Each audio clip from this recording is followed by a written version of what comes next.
ဆရာအတန်မကြားရဘူးလို့ပြောနေတဲ့သူတွေကလေဟိုကျမတို့ဘယ်သူမှစကားမပြောနေသေးလို့အတန်မကြားရတာဟိုအခုကြားရပြီလားဒါမှမဟုတ်ဟိုဖုန်းမှာ error တစ်ခုတက်နေလားမသိအခုကြားရပြီဆိုရင်တော့ရပါပြီဆရာစီတူတစ်ခုပြောဖို့ရှိရလားဟုတ်ဆရာမကျွန်တော်တို့ကကြားလာမသိဘူးကြားရတယ်နော်ကြားရပါတယ်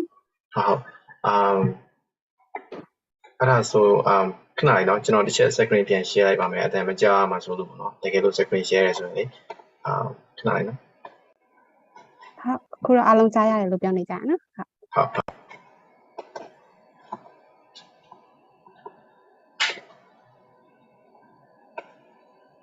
ုတ်မကြားရဘူးတဲ့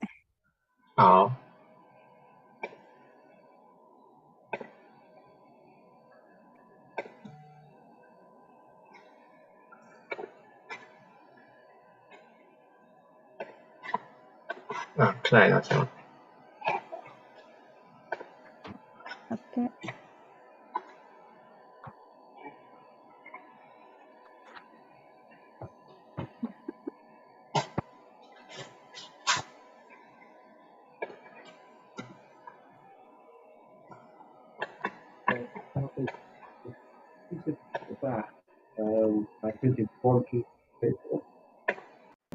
ဆရာမကျွန်တော် screen share အတန်ကြားလာတော့ဒီလုံးတန်လေ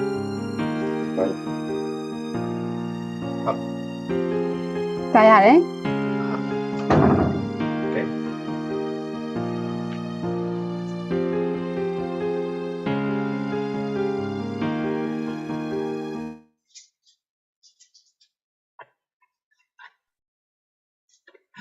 ဆိုစလိုက်ကြတော့မလား400ကျော်တော့ဒီ Zoom လေးကိုရောက်နေကြပြီဟုတ်စလိုက်ပါတော့မယ်ခင်ဗျာဟုတ်နော်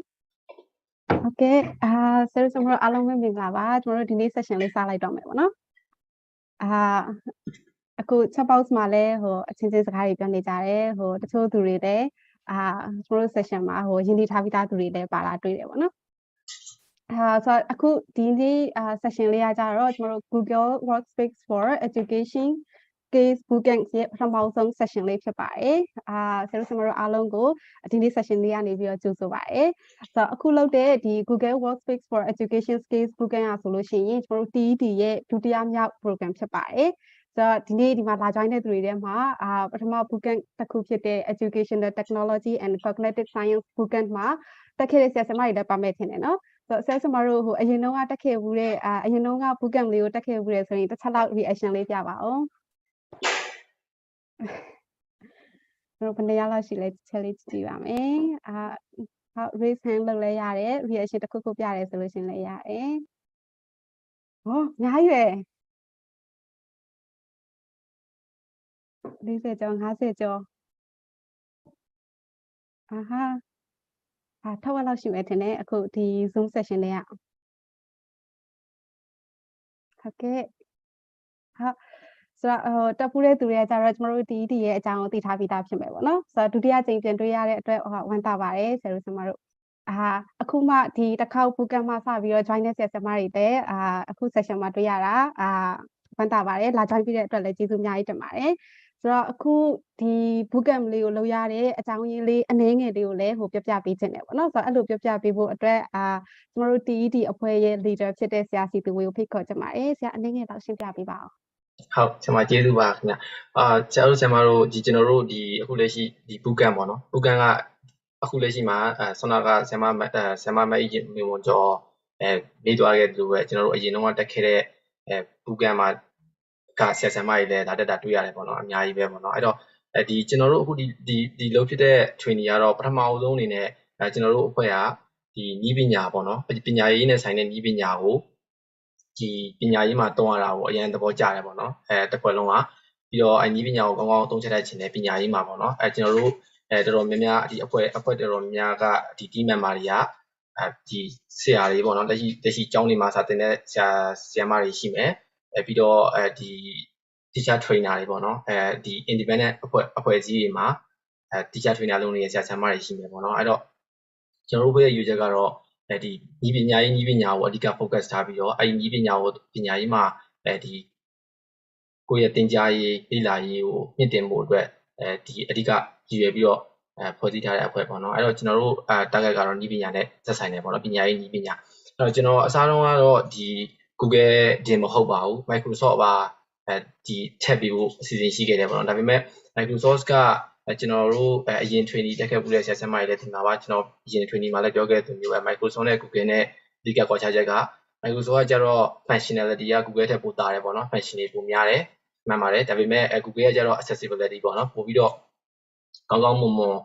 ဒီလူတိုင်းလိုလက်လန်းမိနိုင်တယ်ပေါ့နော်သူရဲ့ဒီအသုံးချရတဲ့ဟာပေါ့နော်အဲ့လိုမျိုးအဲ့တော့ကျွန်တော်တို့ Google ကိုပဲရွေးရပေါ့နော်အဓိကအားဖြင့်ကျွန်တော်ကိုယ်တိုင်လည်းဒီ Google Certified Educator Level 1 2 exam ဖြေပြီးသွားပြီပေါ့နော်အဲ့တော့အဲ့လိုဖြေတဲ့အခါမှာဒီ Google Tools တွေရဲ့အသုံးဝင်ပုံကိုတော်တော်များများသိရတယ်ပြီးတော့ကျွန်တော်တို့အဓိကကဒီပညာရေးမှာကျတော့ Tools တွေရှိမှန်းသိတယ်တော်တော်များများကအခုဒီလက်ရှိကလေးတွေပေါ့နော်လက်ရှိကလေးတွေဆိုရင်လက်ရှိhigh school ပဲဖြစ်ဖြစ်အလယ်တန်းကျောင်းသားပဲဖြစ်ဖြစ်ပေါ့နော်သူတို့တွေဆိုရင်ဤပညာနဲ့ကြီးပင်လာဆိုတာဆိုပေမဲ့လည်းတကယ်တမ်းဆိုရင်ဤပညာကိုဘယ်လိုမျိုးအကောင်းဆုံးအသုံးချရမလဲဆိုတာမသိတာမျိုးရှိတဲ့ပေါ့နော်အဲ့လိုမျိုးရှိတဲ့အတွက်ကြောင့်မလို့ကျွန်တော်တို့ကအခုဒီ Google နဲ့ပတ်သက်တာပေါ့နော် Google ရတဲ့လက်ရှိမှာတော်တော်များများအသုံးများတယ်အဲကြောင့်မလို့ကျွန်တော်တို့ Google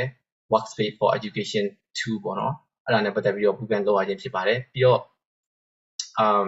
ဒီGoogle Tools တွေဒီလို training ပေးတဲ့အခါမှာလည်းကျွန်တော်တို့အခုလက်ရှိပေါ့နော်အခုလက်ရှိ Google ကိုအဓိကကူညီပေးတာကတော့ YCD ရဲ့အရှိတောင်အာရှသူငယ်ကောင်းဆောင်များဖွံ့ဖြိုးရေးအစီအစဉ်ရဲ့ပြီးတော့ Arizona State University ရဲ့ပြီးတော့အဓိကအခုလက်ရှိ Google မှာပို့ပြီးတော့အဓိကအားစိုက်ပြီးတော့ကူညီပေးတာကြတော့ Keynote Education ပေါ့နော်သူကတော့အင်္ဂလန် UK အခြေစိုက်အဖွဲ့အစည်းတစ်ခုဖြစ်တယ်ပေါ့နော်သူတို့ကကြတော့သူတို့အဖွဲ့အစည်းကဒီ Google Workspace 2တွေနဲ့ training ပေးလာတာနိုင်ငံပေါင်း42နိုင်ငံမှာ training ပေးခဲ့တယ်ပေါ့နော်သူတို့ရဲ့ tutorial တွေကကျွန်တော်ကိုယ်တိုင်ပေါ့နော်တော်တော်များသူတို့ရဲ့ tutorial တွေကတခြားတော်တော်များအဖွဲ့အစည်းတွေမပေးနိုင်ဘူးပေါ့နော်အဲ့လိုမျိုး tutorial မျိုးအဲ့တော့သူတို့ကလည်းကျွန်တော်တို့ကိုအကောင်းကောင်းမွန်မွန်သူတို့ရဲ့ဒီ tutorial ကိုသုံးခွင့်ပြုထားတယ်ပေါ့နော်ဒါကဒီသုံးရမယ့် tutorial ကလည်းဒီနိုင်ငံတကာမှာ Google Workspace တွေကိုဘယ်လိုမျိုးအကောင်းဆုံးသုံးချနေလဲပေါ့နော်ဘယ်လိုမျိုးတင်ပေးလဲဆိုတာနိုင်ငံတကာအဆင့်မီပေါ့နော် tutorial ဖြစ်တယ်ပေါ့နော်အဲကြောင့်မလို့ဒါပေမဲ့လည်းအဓိကအားဖြင့်ကျွန်တော်တို့ဒီ post မှာကြီးညာခဲ့တဲ့အတိုင်းပဲတကယ်လို့အဲ့ tutorial တွေကိုလုပ်တဲ့အခါမှာdesktop version ဖြစ်တယ်ပေါ့နော်အဲ့တော့ဖုန်းနဲ့ join လို့မရဘူးလားဆိုတော့ဖုန်းနဲ့ join လို့ရတယ်ဒါပေမဲ့ကျွန်တော်ဖုန်းနဲ့ join နေဆိုရင်အရန်ကိုသိတယ်ပေါ့နော်လုပ်လို့မရဘူးလားဆိုတော့လုပ်လို့ရတယ်ပေါ့နော်အဲ့ဒီ share လေးတော့ရှိပါတယ်အဲ့တော့ computer နဲ့ join တော့ပို့အဆင်ပြေနိုင်တယ်အဲကြောင့်မလို့ဒီကျွန်တော်တို့ဒါလက်ရှိ Google Workspace 2နဲ့ပတ်သက်ပြီးတော့ Google ပြည့်လို့ရခြင်းဖြစ်ပါတယ်ပေါ့နော်နောက်များမှာလည်းဒီ Google Workspace 2တွေမဟုတ်ဘူးပေါ့နော်တခြားဒီနည်းပညာနဲ့ပတ်သက်တဲ့သင်တန်းတွေလည်းပြုလုပ်သွားပေးဖို့ရှိပါတယ်ပေါ့နော်ဟုတ်ကဲ့အဲဆိုတော့ဆရာတို့ဆရာမတို့ဒီကျွန်တော်တို့ဒီလာမဲ့tools တွေရောပြီးတော့လာမဲ့ဘက်မှာသင်ကြားပေးမဲ့ဆရာဆရာမတွေ trainer တွေပေါ့နော်အဓိကအပြင်တော့သူတို့ကတော့လက်ရှိမှာ Google Tools တွေနဲ့ပတ်သက်ပြီးတော့တော်တော်များများအသုံးချနေတာပေါ့နော်အဲ့တော့ဆရာတို့ဆရာမတို့လည်းကျွန်တော်တို့ training တွေတက်ရောက်ပြီးတော့ကျေးဇူးတင်ပါတယ်ပြီးတော့လာမဲ့နေ့တွေမှာလည်းအများကြီးကျွန်တော်တို့ trainer တယောက်ချင်းစီရနေပြီးတော့အများကြီးတည်တဲ့ຢာလေးတွေရတော့မယ်လို့လည်းမျှော်လင့်ပါတယ်ကျေးဇူးတင်ပါတယ်ခင်ဗျကျေးဇူးတင်ပါတယ်ဆရာစီသူဝေဆိုတော့ဆရာစီသူပြောသလိုပဲကျွန်တော်အရင်တစ်ခေါက်ကလုပ်ခဲ့တဲ့ bootcamp ကကြတော့အင်္ဂလိပ်စာသင်တဲ့ဆရာဆရာမတွေအဓိကထားပြီးတော့လုပ်ခဲ့တာပေါ့နော်ဆိုတော့ language သင်တဲ့အခါမှာ technology ကိုဘယ်လိုမျိုးထည့်သွင်းပြီးသင်ကြားမလဲအဲ့ဒါနဲ့ပတ်သက်ပြီးတော့လုပ်ခဲ့တဲ့ bootcamp ဖြစ်တယ်အခု bootcamp ကကြတော့ဒီဆရာတို့ဆရာမတို့အနေနဲ့ education မှာ Google service တွေကိုအသုံးချပြီးတော့အလုပ်လုပ်နိုင်အောင်လို့ Google tools တစ်ခုချင်းစီနဲ့မိတ်ဆက်လေ့ကျင့်ပေးမှာပေါ့နော်အဲ့ဒါအပြင်ကျွန်တော်တို့ကြော်ညာတဲ့ထဲမှာလည်းပါတယ် Google Certified Trainer ဖြစ်ဖို့အတွက်ဘယ်လိုမျိုးပြင်ဆင်ရမလဲဆိုတာနဲ့ပတ်သက်ပြီးတော့လည်းပံ့ပိုးကူညီပေးဖို့ရည်ရွယ်ထားပါတယ်ဆိုတော့အခုဒီ bootcamp လေးကိုကျွန်တော်တို့ကြီးညာထားတဲ့အတိုင်း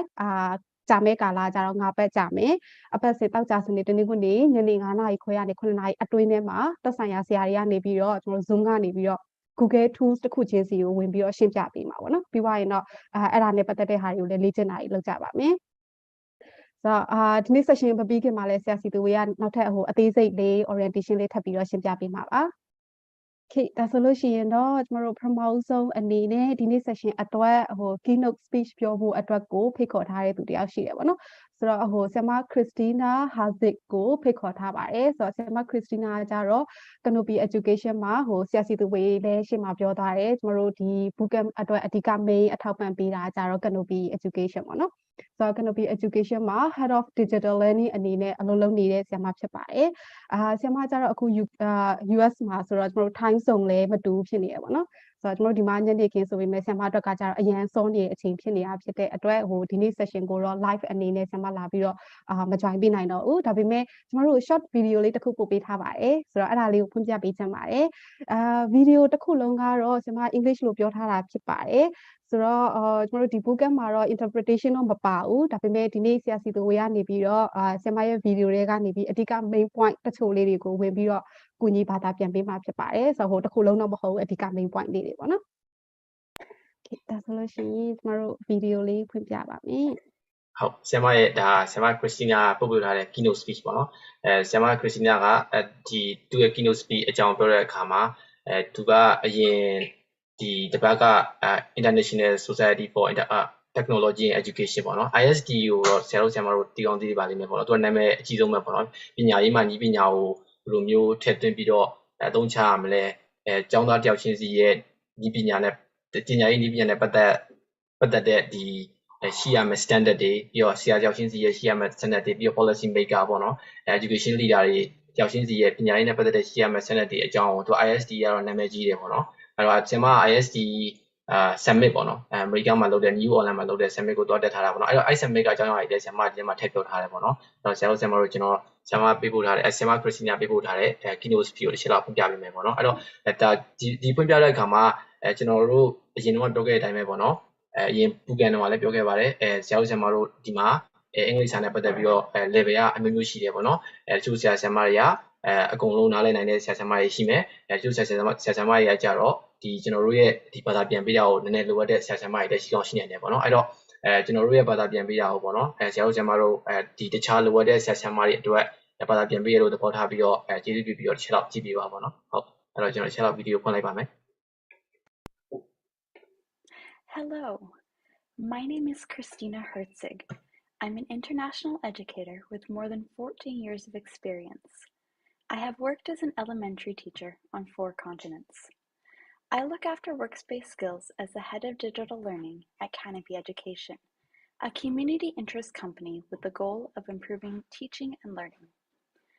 Before I joined Canopy, I was a digital learning coach at an international school in Switzerland. It was there that I was able to develop my skills as a coach and leader with a focus on purposeful integration of technology. During my time as a digital learning coach, I earned my Google Certified Innovator, Coach, and Trainer certifications. Well, enough about me. ဆရာမအခုဒီပြပြတာတော့သူပထမဆုံး Canopy မှာ digital learning head အနေနဲ့မလုပ်ခင်မှာသူ Switzerland မှာဒီသင်တဲ့စာသင်ကျောင်းတစ်ခုမှာသူဒီ education နဲ့ပတ်သက်တဲ့ education နဲ့ technology နဲ့ပတ်သက်တဲ့ coach လုပ်ခဲ့တယ်ပေါ့နော်အဲ့လို coach လုပ်တဲ့အချိန်တွေမှာသူက Google Certified Educator level 1 2 Google Certified Trainer ပြီးတော့ Google Certified Coach ဆိုပြီးတော့ certificate တွေအကုန်လုံးရရှိခဲ့တယ်ပေါ့နော်အဲ့တော့ဒါဆရာမကသူ့ရဲ့အကြောင်းလေးမိတ်ဆက်ထားတာဖြစ်ပါတယ် Today, we're here to talk about helping students and teachers make the most from Google Workspace. The why behind technology integration is important,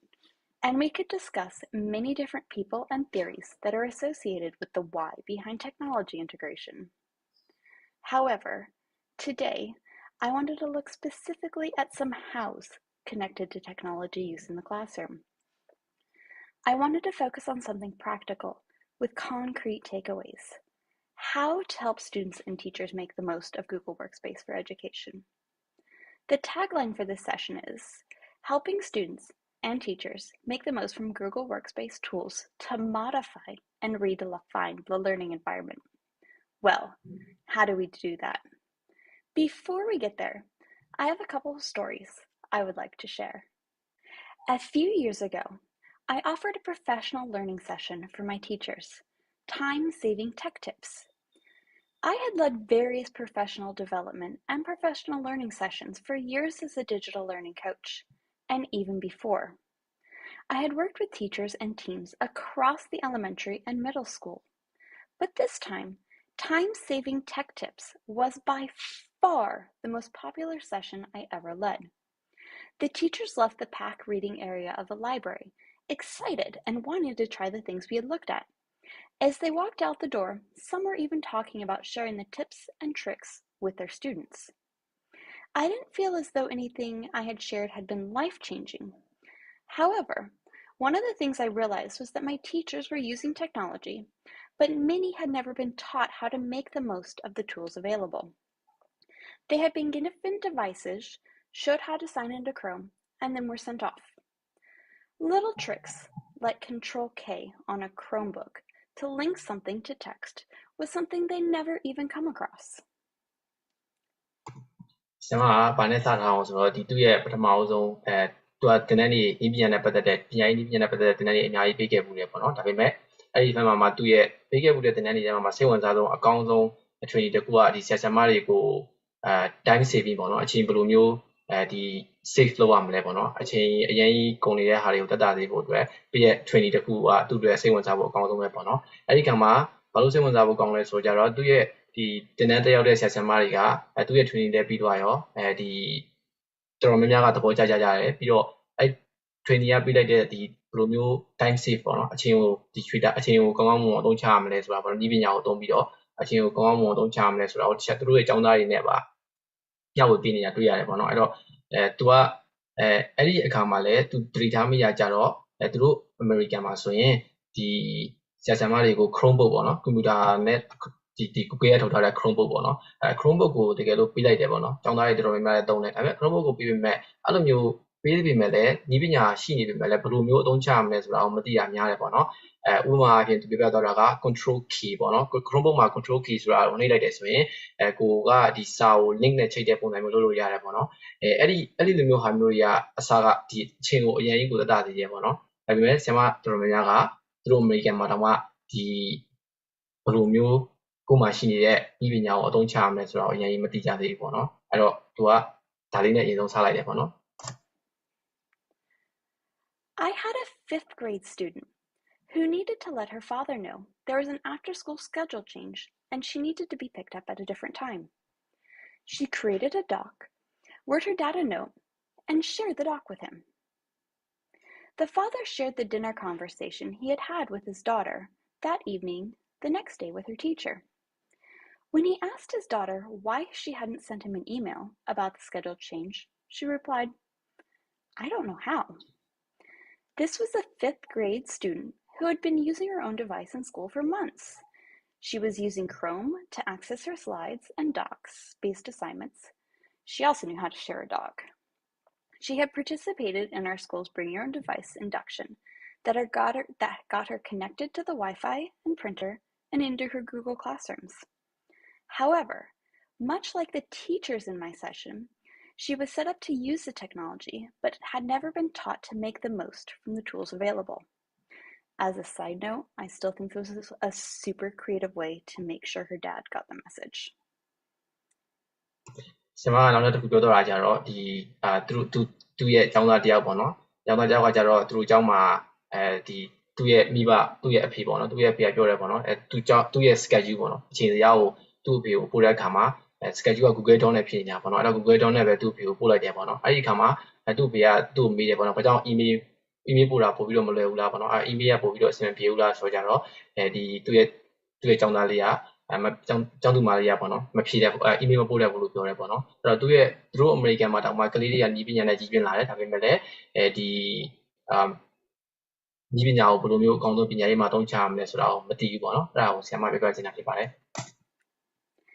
I was in a session at ISTE last week where the speaker focused on 3 takeaways.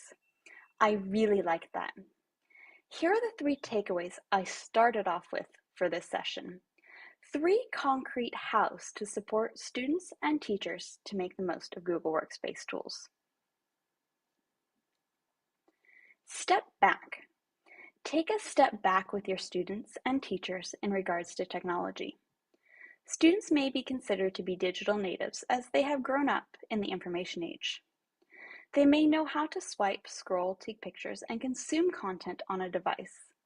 But this doesn't mean they know how to use a technology to help them learn or create, or even how to copy and paste. Students and teachers use devices through lockdown, hybrid learning, and now in face-to-face learning. However, many may have been in survival mode, doing what needed to be done in order to get by. Now is a great time to step back with both teachers and students to refocus and enhance technology skills. During lockdown, many teachers turned paper worksheets into digital worksheets. This was what needed to be done at the time and certainly has a place in today's classroom. However, what we want to challenge teachers and students to do now is to use technology in ways that go beyond a model of substitution, using technology to do what you have always done, to using technology to modify and redefine the learning environment. We want teachers to be using technology to design interactive and dynamic lessons that go beyond the limitations of a traditional classroom, where computer technology allows for new tasks that were previously inconceivable. Just because our students are digital natives doesn't mean they are competent and efficient using technology as a tool to enhance learning. Yes, they have grown up in a digital environment. Yes, many have been using technology to access assignments. We accept that. But how many of you have assigned something in Google Classroom and have had students not turn in the assignment or not include an attachment? Or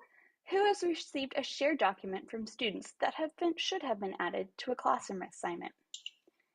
Take time to go over the basics. Just like with other subjects and tools, students need time and support to become familiar with the technology tools available, as well as guidance as to how to use them efficiently and effectively with learning in mind. Workspace Skills is a series of interactive tutorials designed to train students and teachers to use Google Workspace tools. If you are looking to support students with a specific tool, you can check out the skills for that tool. Have a look at workspaceskills.com/content, where the Workspace Skills digital curriculum has been shared. Our students and teachers have powerful technology tools at their fingertips, and we want to make sure they know how to make the most of them. ဆရာမကဆောနာပြောသွားတာပေါ့နော်ဒီဆရာမတွေအနေနဲ့ပေါ့နော်ဒီကျောင်းသားတွေရဲ့ဒီပညာနဲ့ပတ်သက်တဲ့အကြောင်းကိုပြောတဲ့အခါမှာအဓိကသူ့ရဲ့ကျောင်းသားတွေတောင်မှပေါ့နော်ဒီဆောနာပြောတဲ့အတိုင်းပဲကျောင်းသားတွေက digital native ပေါ့နော် digital ခေတ်မှာမွေးဖွားလာကြတာများတယ်ပေါ့နော်အခုလက်ရှိဒီ high school တို့လုံးဝ secondary ကျောင်းသားတွေတော်တော်များများကဒါပေမဲ့ကျောင်းသားတွေကဥ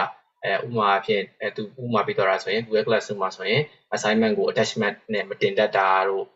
ဒီပြီးတော့ဒီ assignment ကို Google Classroom မှာတင်ရမှာကို email ပို့ပြီးတော့ဒီ link ကိုပဲ share ထားတာတော့အဲ့လိုပုံစံမျိုးတွေအများကြီးတွေ့ရတယ်ပေါ့နော်အဲ့ဒါဆိုကြတော့ဒီကျောင်းသားတွေဒီပြောတော့တာတော့ကျောင်းသားတွေအနေနဲ့ဒီဤပညာနဲ့ပို့ပြီးတော့ကျွမ်းကျင်လာဖို့အတွက်အချိန်ဆရာဆရာမတွေလည်းယူတင်တယ်ပေါ့နော်တဖြည်းဖြည်းချက်ချင်းဖြစ်လာတာမျိုးတော့မဟုတ်ဘူးပေါ့နော်တဖြည်းဖြည်းနဲ့အချိန်ယူရမှာဖြစ်တယ်ပြီးနောက်ပြီးကြတော့နောက်ပြီးကြတော့ဒီအခုဒီဤပညာကကျွန်တော်တို့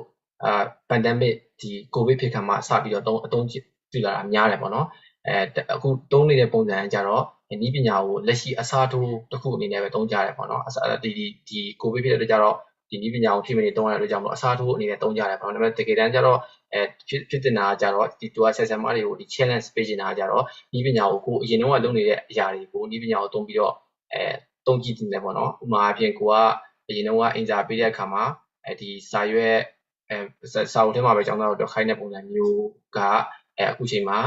ဒီworksheet တွေပေါ့နော် worksheet ပေါ်မှာကျောင်းသားတကယ်လို့ tablet ရှိတာဖြစ်ဖြစ် iPad ရှိတာဖြစ်ဖြစ်ပေါ့နော်အဲ့ပေါ်မှာရေးပြီးတော့ဒီ assignment တင်တဲ့အခါပုံစံမျိုးပေါ့နော်ဒါကတော့ကျွန်တော်ဥပမာတက်တက်ပြန်ပေးရပါတော့သူအဲ့လိုမျိုး challenge လုပ်စေချင်တယ်ပေါ့နော်ဒီနည်းပညာကို substitution တစ်ခုအနေနဲ့သုံးမဲ့အစားဒီကိုလုံးနေကြအလုပ်တွေကိုအကုန်လုံးအရင်တော့လုပ်နေကြအလုပ်တွေအကုန်လုံးရဲ့အစားထိုးနေရာမှာနည်းပညာကိုသုံးဖို့လည်း challenge လုပ်ချင်တယ်ပေါ့နော် Find. Knowing how to find a word on a page really speeds up a search.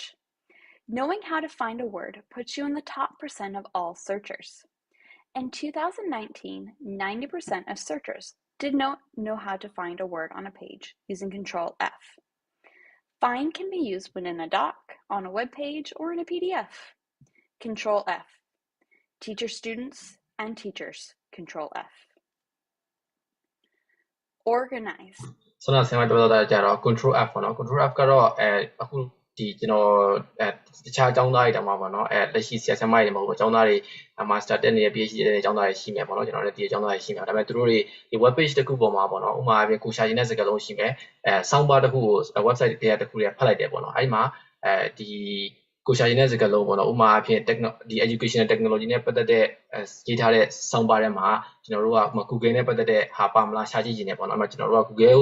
Google ဆိုတဲ့စကားလုံးကိုရှာဖို့အတွက်အကြောင်းသားတော်တော်များများက like ပြီးတော့ဖတ်ကြတယ်ပေါ့နော်ဒါပေမဲ့တကယ်တမ်းဆိုရင် control app ကိုနှိပ်ပြီးတော့အဲ့ web page ထဲမှာရှိနေတဲ့စကားလုံးတွေအကုန်လုံးရိုက်ရှာကြည့်လို့ရတယ်ပေါ့နော် control app ကိုနှိပ်လိုက်တဲ့ဆိုရင်သူကရိုက်ရှာလို့ရမယ်ပေါက်စီးတစ်ခုကြာလာလိမ့်မယ်ပေါ့နော်ညာဘက်တောင်အပေါ်မှာအဲ့မှာကိုရိုက်ရှာခြင်းတဲ့စကားလုံးရိုက်ပြီးတော့enter ခေါက်လိုက်တယ်ဆိုတာနဲ့သူကအဲ့စကားလုံးကဒီ website စာမျက်နှာမှာဘယ်နေရာမှာရှိနေရဆိုတော့ပြရတယ်ပေါ့နော်အဲ့လိုဟာမျိုးတွေကအစဒါအချိန်ကိုအရင်တက်တာသေးတယ်ဆိုတော့အကြောင်းပြထားတာပေါ့နော်ဒါပေမဲ့အဲ့ဒါကိုလည်းသူတို့ American မှာရှိနေတဲ့ဆရာဆရာမတချို့ကလည်းမသိကြသေးတာရှိတယ်ပေါ့နော် Teach your students and your teachers how to organize. Use your bookmarks bar. Bookmark the things you use frequently, as many of you do. You can also edit the name of a bookmark. My students love to delete the text and just leave the favicon. Drive. Use folders and subfolders in Drive. Share with your teachers and students that things can be created directly from the folder in Drive. My students like being able to add an emoji or change the color of their folders. Explore the share settings. Teach your students and teachers how to find the share settings for a folder, as well as items in the folder. You never know when they may need to send a message this way. So I have a few bonuses because I couldn't stick to just 3. Next time you need to create a doc, try docs.new. This also works with slides and forms and sheets. Next time you need to create a folder in Drive, try using Shift F. Next time you have a question on a call in a meet, use Control Alt H to raise and lower your hand. Share.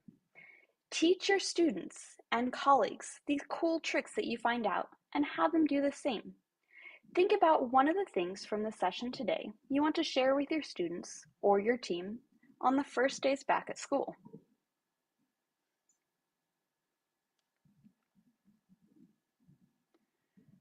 ကျွန်မဆက်ပြောတော့ကြတော့ဒီဆောင်း shortcut တွေဖြည့်သွားတာပေါ့နော် shortcut ဆိုတဲ့နေရာမှာcontrol app ဆိုရင် Google Drive ထဲမှာဆိုရင်ဒါ folder တစ်ခုထပ်ဆောက်လို့ shift app ပေါ့နော် shift app ဆိုရင်ဒီ Google Drive ထဲမှာ folder ဆောက်ရှင်နေဆိုရင်shift app ကိုနှိပ်တယ်ဆိုတာနဲ့နောက်ထပ် folder တစ်ခုထပ်ဆောက်လို့ရတယ်ပေါ့နော်နောက်ထပ်ဒီ Google Meet ထဲမှာဆိုရင်လည်း မေးနေဆိုရင်လက်ထောင်တဲ့ဟာလေးဆိုရင်ဘယ်လိုမျိုး shortcut ရှိရဲလဲဆိုတာကိုtry ကြည့်လို့ရတယ်ဆိုတော့အကြောင်းဒါအဓိကအပြင်တော့ time saving ပေါ့နော်အချိန် save လုပ်ရရဲဆိုတော့အကြောင်း shortcut တွေသုံးပြီးတော့ save လုပ်ရတဲ့အကြောင်းဆိုတော့ဆရာမ share ချင်တာဖြစ်ပါတယ် Students being able to make the most from Google Workspace tools opens up a world of possibilities for you as a teacher to think about teaching and learning in a way that wasn't possible or even conceivable before. This isn't something that is going to happen overnight or even in one school year. When we found out about the student sharing the doc with her father, instead of sending him an email, we sat down as a team to reflect on what we wanted to include in the following year's Bring Your Own Device induction to help set up our students and classes for the year. Setting up the technology was part of the induction because that was essential, but we also needed to decide which specific skills we wanted to teach, what we wanted the students to know throughout the school year, especially related to their end of elementary school accumulating project called the exhibition. We also decided this wasn't a one and done type of thing. We would need to revisit tools and skills throughout the year, and that's exactly what we did. Even before COVID and lockdown, we were using Google tools to redefine the exhibition. We had started to move away from a binder of work that the students had to carry around to try and keep track of their work to slides. The team generated a master deck that had most of the sections the students would need throughout the process. This deck was shared through Google Classroom. This allowed the teacher and project mentor easy access to the student work, thinking, and progress throughout the length of the project, without having to locate and collect the binder, as it was somewhat affectionately called. The students could record their thinking and findings in whatever way suited them. They could handwrite, they could create an object, they could dictate in a doc. However, if it wasn't in the slide deck, it didn't exist. As we knew that the end project would be a virtual event, we also had the students create an exhibition folder in Drive where they kept the pieces of their project. This folder was also shared with their teacher and mentor. This allowed the teacher and mentor to have easy access to all the work within the project. The folder creation and share was done as a grade level in Meet. I led the session and teachers supported in their homerooms. This was when we were back in school, but in bubbles. We were also able to guide students to create the folder, set sharing permissions, and add as a resource to a classroom assignment. We had lessons specifically designed around forms and data collection. We explored types of questions to ask and what kind of answers would be generated. We practiced using forms, collecting and reading data. The students tried out the different types of questions. When the exhibition came around, they were able to choose to use forms as a means to collect information if it was relevant to their project. They were also able to visually share the data they had gathered back in their slide deck. We also had sessions on creating a site. As the exhibition was virtual, students needed a place where participants could access their work, see their project, and join their Meet presentation session. We shared the key components, and students were able to upload photos, share the Meet link, and slide deck on their site. We created one overarching exhibition evening site with links to each class. Each class page had a project picture for each student with a link to their site. It was a lot of work, and there were some hiccups. However, the projects that the fifth graders put together and the way they were able to present was later replicated in other parts of the school. ကျောင်းကဒီခုနသူရဲ့ modify and redefine section မှာဗာပြောချင်တယ်လဲဆိုတော့ကြတော့ဒီသူတို့ကျောင်းမှာပေါ့နော်ဒီ Saturday တစ်ခုစားတော့မယ်ဆိုတဲ့အတိုင်းပဲဆိုရင်ဒီကလေးတွေကိုဘယ်လိုမျိုးဤပညာနဲ့ပတ်သက်တဲ့ပေါ့နော် skill သင်ပေးရမလဲဆိုတာကိုအဲ့လိုခုနကလေးမလေးတယောက်က email ပို့ရမယ်အစားဒီ Google Doc နဲ့ပို့လိုက်တဲ့ပုံစံမျိုးအဲ့လို simple story ကနေစပြီးတော့စဉ်းစားရပေါ့နော်ဘယ်လို skill တွေကလေးတွေမှာရှိနေလဲဆိုတာနဲ့စပြီးတော့စဉ်းစားပြီးတော့ဒါ plan ချရတယ်ပေါ့နော်အဲ့ဒီခါမှာဥပမာပြတော့တာတစ်ခုကကြတော့ဒီနည်းပညာသုံးတဲ့ဥပမာပေါ့နော်သူတို့ကျောင်းမှာဆိုရင် project exhibition လုပ်တာရှိတယ်ပေါ့နော်ကျောင်းသားတွေရဲ့ project ကိုကတ်တာတဲ့ပွဲပေါ့နော်လုပ်တဲ့အခါကြီးမှာဆိုရင်အရင်တော့ဆိုရင်ဒီကျောင်းသားတွေရဲ့ project နဲ့ပတ်သက်ပြီးတော့ဒီ file ကြီးနေပေါ့နော်ထပ်လိုက်ရှိတယ်ပေါ့နော်အခုကျတော့ Google Doc ကိုသုံးတယ်Google Doc ကိုသုံးတဲ့အပြင်ဒီကျောင်းသားတွေရဲ့ project အဓိကအသေးစိတ်ကိုသိချင်နေဆိုရင်လည်း Google Slide ကိုသုံးပြီးတော့ slide deck ဖန်တီးတယ်ပေါ့နော်အဲ့တော့ Google Doc ကိုလည်းသုံးတယ် Google Slide ကိုလည်းသုံးတယ်ပြီးတော့နောက်ပြီးကြတော့ဒီ project နဲ့ပတ်သက်တဲ့ information ပေါ့နော်project ကိုအဆင်ပြေရလားသဘောကျလားပေါ့နော်စာပေကောက်ရှင်နေဆိုရင် Google Form ကိုသုံးတယ်ပေါ့နော်ပြီးတော့ကျောင်းသားတွေချင်းချင်းဒီကျောင်းသားတွေနဲ့ပေါ့နော်ဒီ project လာပြီးတော့ကြည့်ရတဲ့သူတွေကလည်းကျောင်းသားတွေရဲ့ project ကြောင်းကိုဒီသိကျင်နေဆိုရင် Google Meet နဲ့ meeting လုပ်လို့ရအောင်ပေါ့နော် Google Meet ကိုလည်းသုံးတယ်ပေါ့နော်အဲ့တော့အဲ့ဒီဟာတွေအကုန်လုံးကိုဘယ်မှာတင်ထားလဲဆိုတော့ကျောင်းသားတွေကဒီ Google site ပေါ့နော် website တစ်ခုပေါ့နော်ဒါ free ဖန်တီးလို့ရတယ်ပေါ့နော်ဒီ Google site ကိုလည်းကျွန်တော်တို့နောက်ပိုင်းကြာရင်ပြောတော့မှာဖြစ်တယ်ပေါ့နော်အဲ့ Google site ပေါ်မှာအကုန်လုံးတင်ထားရတယ်ပေါ့နော်အဲ့တော့ Google site ကနေတစ်ဆင့်အကုန်လုံးကိုပြန်ကြည့်လို့ရတယ်ဆိုတော့ကျွန်တော်ပြတာပေါ့နော်အဲ့ဒီ project ကနေတစ်ဆင့်မဲ့နည်းပညာကိုသုံးတဲ့ပုံစံကိုဒီသူတို့ကျောင်းမှာအခြားဒီ project exhibition တွေမဟုတ်ဘဲနဲ့တခြားနေရာတွေမှာပါအဲ့ဒီ project မှာသုံးခဲ့တဲ့နည်းပညာကို Google Tool တွေသုံးခဲ့တာကိုစံနမူနာယူပြီးတော့သုံးချနေတာကိုပြချင်တာဖြစ်တယ်ပေါ့နော်ဆရာမ Workspace Skills is a set of interactive tutorials designed for students and teachers to learn how to use Google Workspace for tools efficiently and effectively, being rewarded through microbadging along the way. One of the reasons we built the tutorials was because we feel as though one of the best ways to learn Google Workspace is to actually practice it, to do it yourself, to use it in a real-life situation. And that is exactly what Workspace Skills does.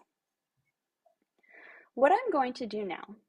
is I'm going to have you try out a Workspace Skills tutorial. getting started with Google Drive. I'm going to give you 3 minutes to see if you can earn your bronze Google Drive badge. You have 3 minutes to go over to canopy.click/try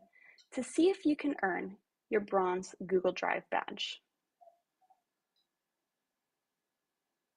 ဆရာမဒီဆရာတို့ဆရာမတို့အချိန်3မိနစ်ပြည့်မယ်ပေါ့နော်ဒီ Canopy ကလက်ရှိကျွန်တော်တို့သုံးမဲ့ tutorial တွေကတစ်ခုပေါ့နော်အဲ့တစ်ခုကိုစမ်းကြည့်ဖို့အတွက်ဆရာမဆရာတို့ဆရာမတို့ဖိတ်ခေါ်တာပေါ့နော်ဒီစမ်းကြည့်လို့အဆင်ပြေရဆိုရင်ဒီ Google Drive ကနေပြီး Google Drive နဲ့ပတ်သက်တဲ့ဒီ batch ပေါ့နော်bronze J batch လေးတစ်ခုရလာလိမ့်မယ်ပေါ့နော်သူ try စီခြင်းတဲ့ဟာကြတော့ canopy.click/try ပေါ့နော်အဲ့ဒါကို Google မှာရိုက်ပြီးတော့ရှာလိုက်တယ်ဆိုရင်အဲ့ဒီ link နဲ့ဝင်သွားလိမ့်မယ်ပေါ့နော်ဒါပေမဲ့ကျွန်တော် link တက်တစ်ခုပို့ပေးပါမယ်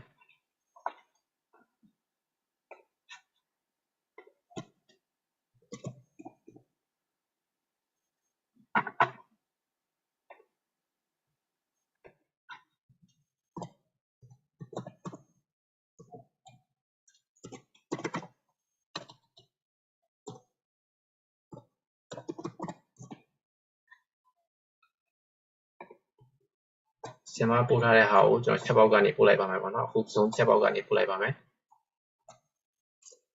ကျွန်တော်အခုဆရာတို့ဆရာမတို့ရဲ့ zoom ချက်ပေါက်ထဲမှာ link ပို့ထားတယ်ပေါ့နော်အဲ့ဒါတစ်ချက်စမ်းကြည့်လို့ရတယ်ဒါပေမဲ့အခုချိန်မှာလုပ်လို့အဆင်မပြေသေးဘူးဆိုလည်းရတယ်ပေါ့နော်ဒါပေမဲ့ဆရာမအကြတော့နည်းနည်းစမ်းကြည့်ခိုင်းတာပေါ့နော်အဓိကဆရာတို့ဆရာမတို့အဲ့ဒီ link ကိုနှိပ်ပြီးတော့ဝင်တဲ့အခါမှာသူက Google account နဲ့ဝင်ဖို့လိုရတယ်ပေါ့နော်အဲ့ Google account ကလည်းကျွန်တော်တို့လက်ရှိ Google Classroom ထဲမှာ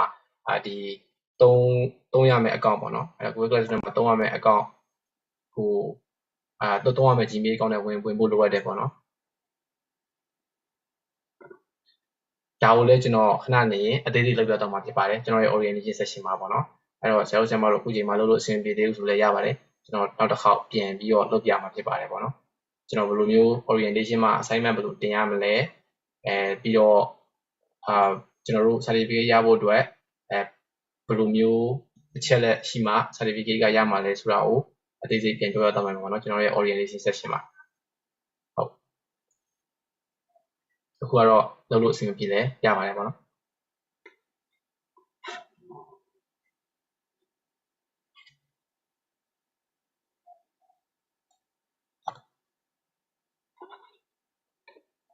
ဖုန်းနဲ့ join တဲ့သူတွေတော့နည်းနည်းခက်ခဲဖြစ်မယ်ထင်တယ်ကွန်ပျူတာနဲ့ join တဲ့သူတွေတော့အခုစမ်းကြည့်လို့ရတယ်နော်ဟုတ်ဖုန်းနဲ့ join တော့ကျွန်တော်တို့အစားပြောခဲ့တဲ့အတိုင်းပါပဲဒီ version က desktop version ဖြစ်လို့ကြောင့်မလို့အရင်သေးတယ်ပေါ့နော်ဒါပေမဲ့လည်းကျွန်တော်ဖုန်းနဲ့လုပ်ကြည့်တယ်ပေါ့နော်ရပါတယ်ရရဆိုတော့ကျတော့အရင်သေးရဆိုပေမဲ့လည်းနည်းနည်းတော့စမ်းပြီးတော့ကြည့်ရတာပေါ့နော်ဟုတ်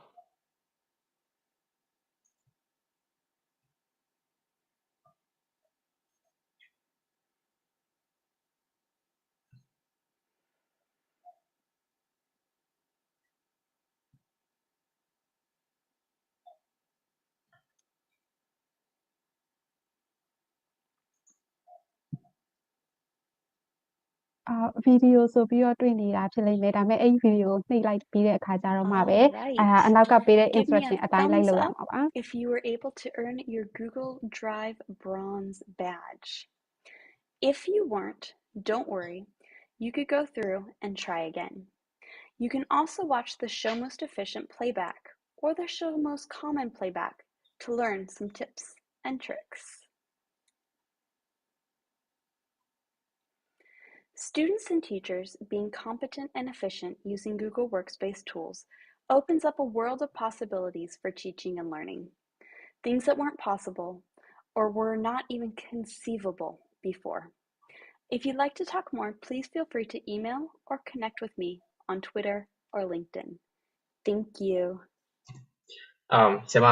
လက်ရှိဒီုံချုပ်အနေနဲ့ပေါ့နော်Google Workspace တွေပေါ်လာတာကအရင်တော့ပညာရေးမှာမဖြစ်နိုင်ဘူးလို့ထင်ထားတဲ့အရာတွေကိုဖြစ်လာနိုင်ခဲ့တယ်ပေါ့နော်အဲ့တော့တော်တော်များများကျောင်းသားတွေအတွက်လည်းအခွင့်အလမ်းတွေပို့ပြီးတော့များလာတယ်စာသင်ကြားရေးမှာလည်းအရန်ကိုထောက်ကူပြုတယ်ဆိုတဲ့အကြောင်းပြပတ်သွားတာဖြစ်ပါတယ်နေကုန်းချုပ်အနေနဲ့ပြီးတော့အဲ့လိုမျိုး Google Workspace တွေနဲ့ပတ်သက်ပြီးတော့ဆရာမအသေးစိတ်ပေါ့နော်အဲ့လိုဒီသိချင်တာပဲဖြစ်ဖြစ်အခုမေးခွန်းရှိရဆိုရင်ဆရာမကိုတမအောင်ဆုံးကဆရာမရဲ့ email ပေါ့နော် email ပို့ပြီးတော့မေးလို့ရပါတယ်ပြီးတော့နောက်တစ်ခုကကျတော့ဆရာမရဲ့ Twitter handle ပေါ့နော်အဲ့ Twitter handle ကိုရိုက်ပြီးတော့လည်းဆရာမကို Twitter မှာမေးလို့ရတဲ့ဆိုအကြောင်းကိုဆရာမမျှဝေသွားတာဖြစ်ပါတယ်အဲ့တော့ဒါကတော့ဆရာမ Christina ရဲ့ဒါ Keynote speech ဖြစ်ပါတယ်ဟုတ်ကဲ့ဆရာမ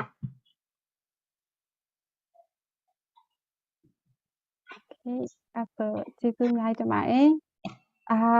ခုနကဗီဒီယိုမှာလှုပ်လို့အဆင်မပြေတာလို့ဗီဒီယိုကြီးမြင်နေရတယ်လို့ထင်တာအဲ့ဒါကြီးစိတ်မပူပါနဲ့ခဏနေကျွန်တော်နောက်ဆုံး session တိုင်းဆရာစီသူကနေပြီးတော့ဆက်ပြီးတော့အဲ့ဒီဟာလေးပြန်ပြီးတော့ပြပြပေးမယ်ပေါ့နော်ဆိုတော့အဲ့ဒီဟာလေးမတိုင်ခင်မှာကျွန်တော်နောက်ထပ် session လေးတစ်ခုရှိတယ်ဆိုတော့အဲ့ session လေးကိုဆက်သွားလိုက်ပါမယ် recording ဒီနေ့ရဲ့ sorry ဟုတ်ကဲ့ပါဟုတ်ပြောပါခင်ဗျာကျွန်တော်ဆန္ဒဒီမှာ comment တစ်ခုမြင်လိုက်လို့ပေါ့နော် recording ကကျွန်တော်တို့အခုလက်ရှိ YouTube မှာ live တင်ထားတယ်ပေါ့နော် YouTube မှာပြန်ကြည့်လို့ရပါတယ်အချိန်ကြီးကြပါဟုတ်ပါဟုတ်ကဲ့ဒါဆိုရင်နောက်ထပ် session စလိုက်မယ်နော်ဆိုတော့ဒီနေ့ရဲ့ session မှာနောက်ထပ်တင်ဆက်ပေးမယ့်သူကကြတော့Google Certified Educator Level 1ကော Level 2ကောဖြည့်ဆို့ထားပြီးတဲ့သူလည်းဖြစ်တယ်အခုလက်ရှိမှာလည်းGFE လို့ခေါ်တဲ့ Google for Education Master Trainer အနေနဲ့လည်းသင်တန်းတွေပို့ချပေးနေတဲ့ဆရာတယောက်ကိုဖိတ်ခေါ်ထားတယ်နော်ဆရာကျတော့ Indonesia country ကဖြစ်ပါတယ် English Education ကို Master Degree နဲ့ရထားပြီးသားသူတဦးလည်းဖြစ်တယ်သင်ကြားရေးနဲ့ပတ်သက်ပြီးတော့အတွေ့အကြုံ15နှစ်တာရှိပြီးသင်တန်းဒီပြ trainer အဖြစ်နဲ့အလုပ်လုပ်နေတဲ့အတွေ့အကြုံကကြတော့4နှစ်တာရှိထားပြီးသားသူဖြစ်ပါတယ်ဆရာရဲ့ trainee တွေဟာဆိုလို့ရှိရင် educational technology ကိုအခြေခံပြီးတော့သင်တန်းပေးနေတာဖြစ်ပါတယ်ဆိုတော့ဒီနေ့ရဲ့ session မှာကြတော့ဆရာကHow to become a Google certified trainer ဆိုတဲ့ခေါင်းစဉ်နဲ့ဆရာရဲ့အတွေ့အကြုံတွေရဲ့ပြင်ဆင်ချက်တွေရဲ့အဲ့ဒါတွေကိုမျှဝေပေးမှာဖြစ်ပါတယ်ဆရာကြတော့အင်ဒိုနီးရှားဖြစ်တဲ့language ကလည်း English လို့ပြောမှာဖြစ်ပါတယ်ဆိုတော့အရှိရ session လို့ပဲဆရာစီသူဝေကနေပြီးတော့တချို့ main point လေးတွေကိုဝင်ပြီးတော့ကိုဘာသာပြန်ပေးမှာပါဒါဆိုလို့ရှိရင်တော့ကျွန်မဆရာကိုအချိန်ပေးလိုက်ပါမယ်ဆရာရောက်နေပြီနဲ့တူတယ်ဆရာနာမည်ကကြတော့Rick Appraisal ဖြစ်ပါတယ်ဆရာရောက်နေပြီနော် Okay ဒါဆိုလို့ရှိရင်ဆရာကိုအချိန်ပေးလိုက်ပါပြီ Hello Rick It's really nice to meet you again. Okay. Hello. Nice to meet you too. Thank you for giving us your precious time for today's session. Yeah, and you're I welcome. believe that you can share your screen. Okay, wait. Yeah, as you're already a co-host, right? Okay. yes Let me try. Yeah. Okay. So the floor is yours. And Sidhu will be translating some of your main points during the presentation, not the whole presentation. yes Okay, let me try that.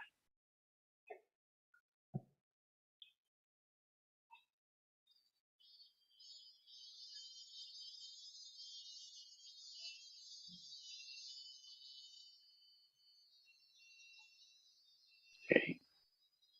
Can you see my? yes we can see yours Okay.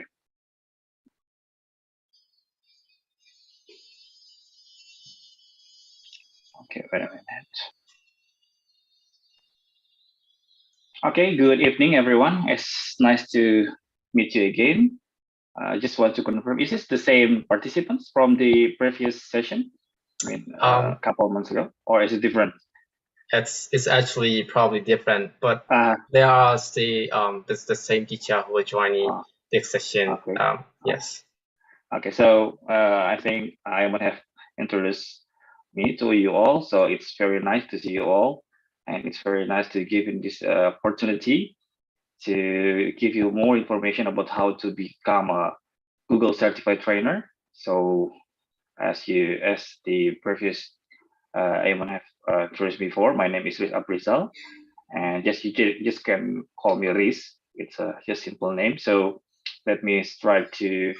give you straight explanation about how to become a Google certified trainer. So this is directly. So I'm not going to give you a slide. So this is directly information from the website of Google website. So Google for Education. So you can check it later. So I will give you the link. Now I will tell you step by step on how to be a Google certified trainer. So the previous presenter have talked about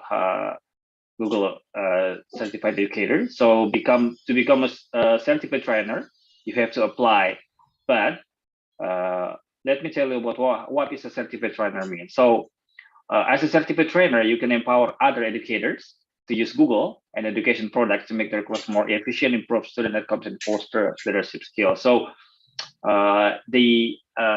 advantage of become a certified trainer is you can become a leader. So as a trainer, you can stand out as a leader and expand your impact to other educators and their students. You can build your training skills, because before you can be a certified trainer, of course, you have to transform your skill into classroom through technology, because you are going to use more technology by using Google for Education. And then also you can join a community or like-minded leaders. So you're building a network through other self-trainers all around the world. So you can collaborate. Maybe you can make a class, or maybe you can share technology, methodology, and others more info about using the Google for Education. So the steps to become a certified trainer. The step one is you should, this is a compulsory, is you complete the trainer course. So the trainer course grows you as a trainer with learning, building upon your abilities to create and deliver training plays. And the second is you should complete the trainer skill assessment. And the third, you should obtain your educator level 1 and level 2 certificates. Where it is well-known mandatory, complementing fundamentals and advanced training course help build the proficiency. Because if you want to complete this trainer skill assessment, the certificate of level 1 and level 2 is very important, because all of the the preparation and also the materials to finish this trainer skill assessment are all in the educator level 1 and level 2. And then the last steps is you should create a video about how you showcase your personality, and by using Google Space for Education. And then you submit your application, and then you can be a certified trainer. So let me show you the trainer course first. So how you can give a trainer course. So this is Oh, Rex, before you go any further, would you mind me interpreting for a second? Yes. Oh yeah, sorry. Okay. No worries. Yes. ကျွန်တော်ခင်ဗျာဒီ Rex ပြောပြတော့တာကြတော့ဒီ Google Certified Trainer ဘယ်လိုမျိုးဖြစ်ဖို့လဲဖြစ်လာတဲ့ဒီဖြစ်ဖို့လောက်ရမယ့်အဆင့်တွေပေါ့နော်Google Certified Trainer ဖြစ်ဖို့ကတကယ်နည်းနည်းတော့တော်တော်အလုံးများတယ်ပေါ့နော်ကျွန်တော်တော့မှမဖြစ်သေးဘူးပေါ့နော်ကျွန်တော်က Google Certified Level 1 Educator Level 1 Level 2 Trainer C Assessment တော့ရပြီးသွားပြီပြီးနောက်တစ်ခုကနောက်ဆုံးအဆင့်က video record လုပ်ပြီးတော့ရှောက်ရတယ်ပေါ့နော်အဲ့လိုမျိုးရှောက်ပြီးတော့ essay တွေရေးရတာမျိုးရှိတယ်အဲ့တော့အဲ့အဆင့်ကိုတော့ကျွန်တော်ကြံသေးတယ်ပေါ့နော်အဲ့တော့ဒီအဆင့်1နှစ်အဆင့်4ဆင့်ပေါ့နော်အဆင့်4ဆင့်ပြီးတော့ကမှဒါဒီဘက်က Google for Education team ကနေပြီးတော့Certified Educator ဖြစ်တဲ့မဖြစ်တဲ့ကိုအဆုံးဖြတ်ပြီးတော့မှဒါ certificate ကိုပေးတာပေါ့နော်အဲ့တော့ဒီ Certified Educator Trainer ဖြစ်လာတယ်ဆိုရင်သူရဲ့အကျိုးကျေးဇူးတွေကြတော့ဒီ Google ကနေပြီးတော့တည်တံ့ trainer တွေတက်ပဲအသုံးပြုထားတဲ့နည်းပညာတွေနဲ့ပတ်သက်ပြီးတော့အသစ်တွေတည်ခွင့်ရတာမျိုးရှိတယ်ပြီးတော့ဒီ Certified Trainer Community ဆိုတာတက်ရှိတယ်ပေါ့နော်အဲ့ community မှာလည်းပါဝင်ခွင့်ရှိတယ်ပေါ့နော်အဲ့လိုမျိုး UGC ရနိုင်တယ်ဆိုတော့ကြောင်း Risk ကရှင်းပြထားတာဖြစ်ပါတယ် Yes Rick please go ahead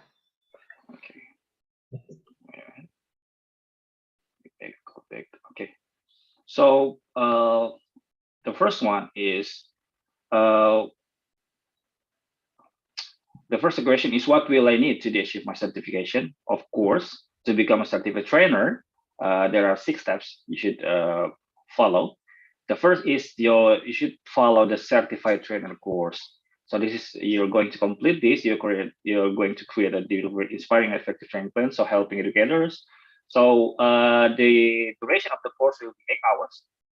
This course will help you boosting your training, leadership, interpersonal skill, and let you make of a effective trainer. So let me show you the certified trainer course. So this is the okay. This is the example of my certificate. It's in Indonesian language, but it's the same. This is the English version of that. Okay, so this is the certified training course. So you should let me show you. You should after you finish, this is the sign. If you have finished the course, you have passed. You should get this checklist to finish that. So to get this checklist, you should finish around 1, 2, 3, 4, 5, 6, 7 units of the course. So you need checklist like this. So it's easy, and it's a self-paced course. So you can take your time. You don't have to hurry in 1 day or 2 days. So you can take your time. Maybe you can finish 1 unit by day, and then the next day you finish the second unit, and so on. So yeah, you can yes သူပြောတော့တာကြတော့ဒီ web certifying trainer ဖြစ်ဖို့အတွက်ကို course ကိုဒီ course ကိုပြအောင်တက်ရတယ်ပေါ့နော်အဲ့ course က English လို့ကျွန်တော်တို့တက်လို့ရတယ်ပေါ့နော်အဲ့တော့အဲ့ course ကိုလည်းကျွန်တော်ဆရာမတို့ဒါတွားတက်ကြည့်လို့ရတယ်ပေါ့နော် Google website မှာရှိတယ်ပေါ့နော်ဒါကိုပြောချင်တာဖြစ်ပါတယ်ဟုတ် yes carry on please yeah okay so this is the course, so you should finish this. Let me go back, and then after you're finished the course, you can take the trainer skill assessment. So you should pass the trainer skill assessment according to this exam test. It will test your understanding of the training course. Of course, before you take this assessment, you should finish the certified trainer course first, because all the questions and all the tests is all about it's all in here in the certified training course. So let me give you the example. If you have finished the trainer, it will be like, wait a minute. Oh yes, I'm looking forward to that. You're gonna share the verification link, right? Yeah. Okay, yes.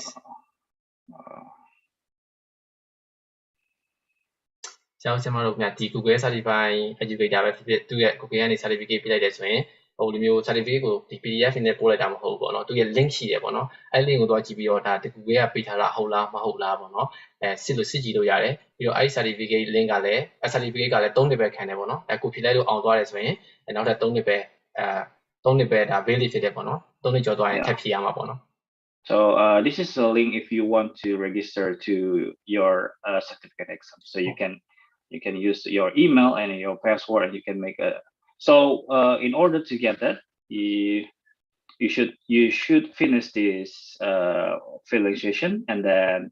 you should make an account in the Criterion. So this is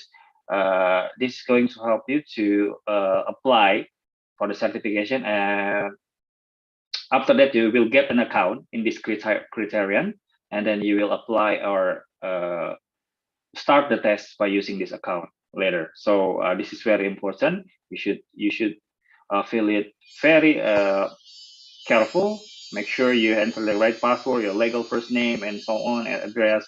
and province, states, and secondary email. So this is going to be your account, and the next week, if you want to get your certification, you will access the test by using this account.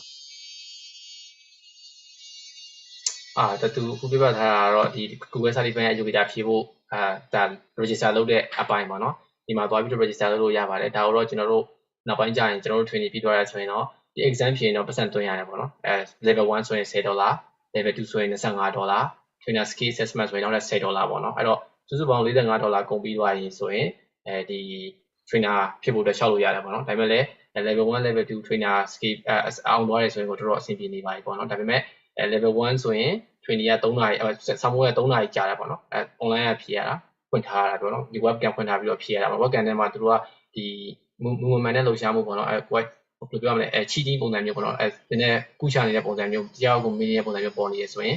သူတို့ကဆောင်းမိုးကိုကြာတယ်ပေါ့နော်ဆောင်းမိုးကြာတဲ့သူတွေလည်းအမေရိကန်ဆရာဆရာမတွေလည်းဖြည့်ရမျိုးတွေခဏခဏတွေ့ရတယ်ဒါပေမဲ့အောင်တဲ့သူတွေရှိသလိုကြာတဲ့သူတွေရှိတယ်ပေါ့နော်အမြဲတမ်းတော့လူတိုင်းမအောင်ဘူးပေါ့နော် level 1 or level 2 က carry on please Okay, wait a minute. Yes.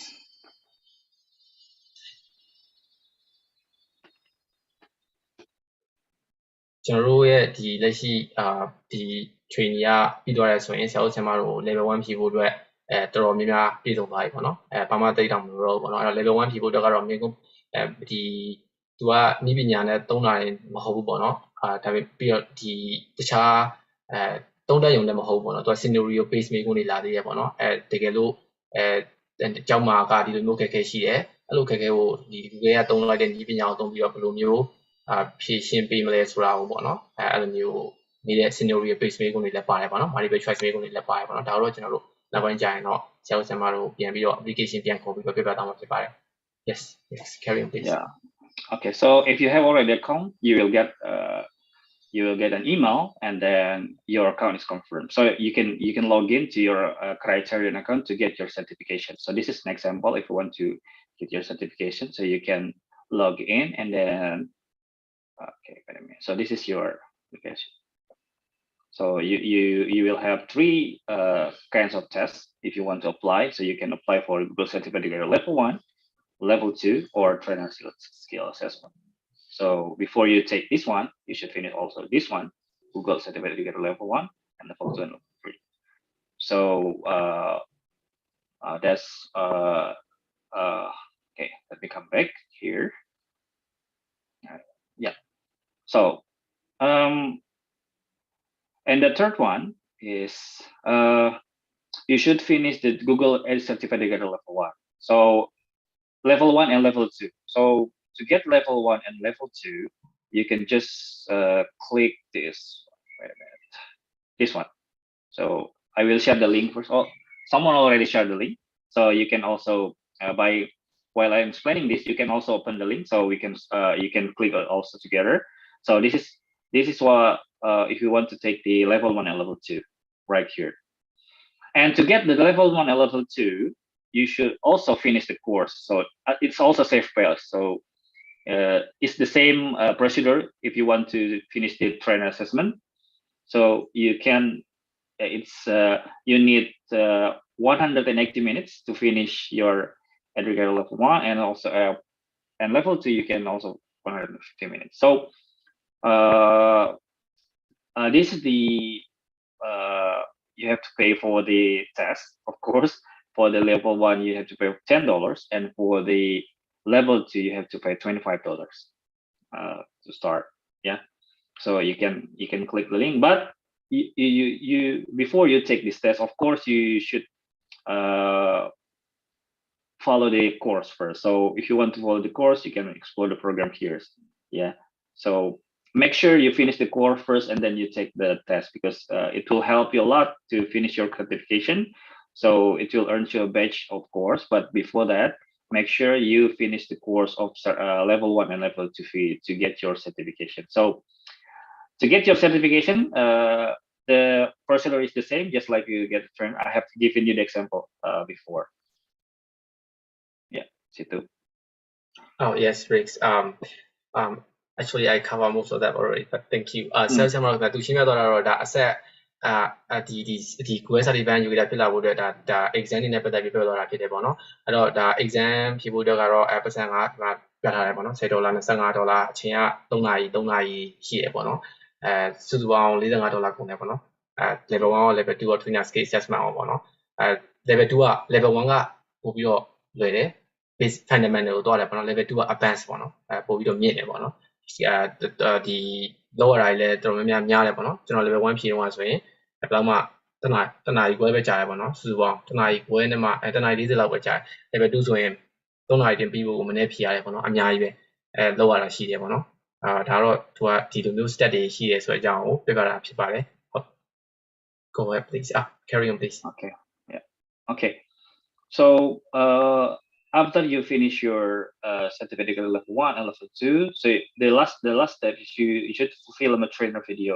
So this is very important because you should, as an educator, to get a certified, you should train people to give you what you have got in the material. So you can choose maybe your fellow teachers or your fellow students or your students or friends or something like that. You can make 2-minute video of that, reaching the audience. So the audience is relative. Yes, as I said before, you can use your fellow teacher at school, maybe your students, or by using Google for Education, using Google product, like maybe you can use Google Meet or Google Drive and so on. You can teach about that using Chromebooks and apply it in the classroom. And then you can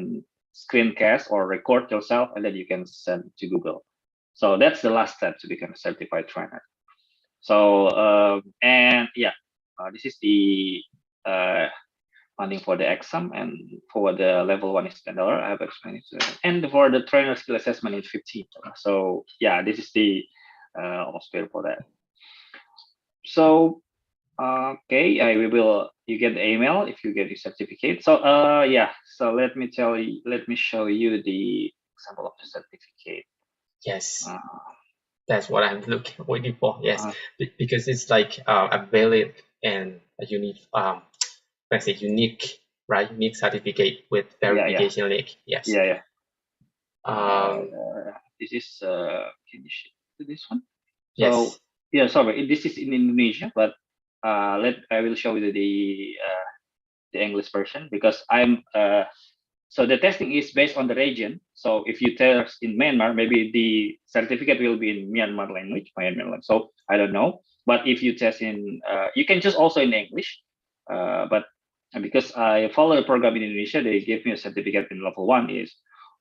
from Indonesia. So this is, let me show you the English version. I have the English version for my friends. So, wait.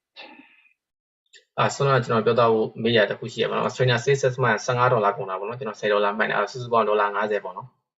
ဆောင်းမွေး3ခုလို့အောင်ဖို့အတွက်အဲ့ဒါပြီးတော့မှ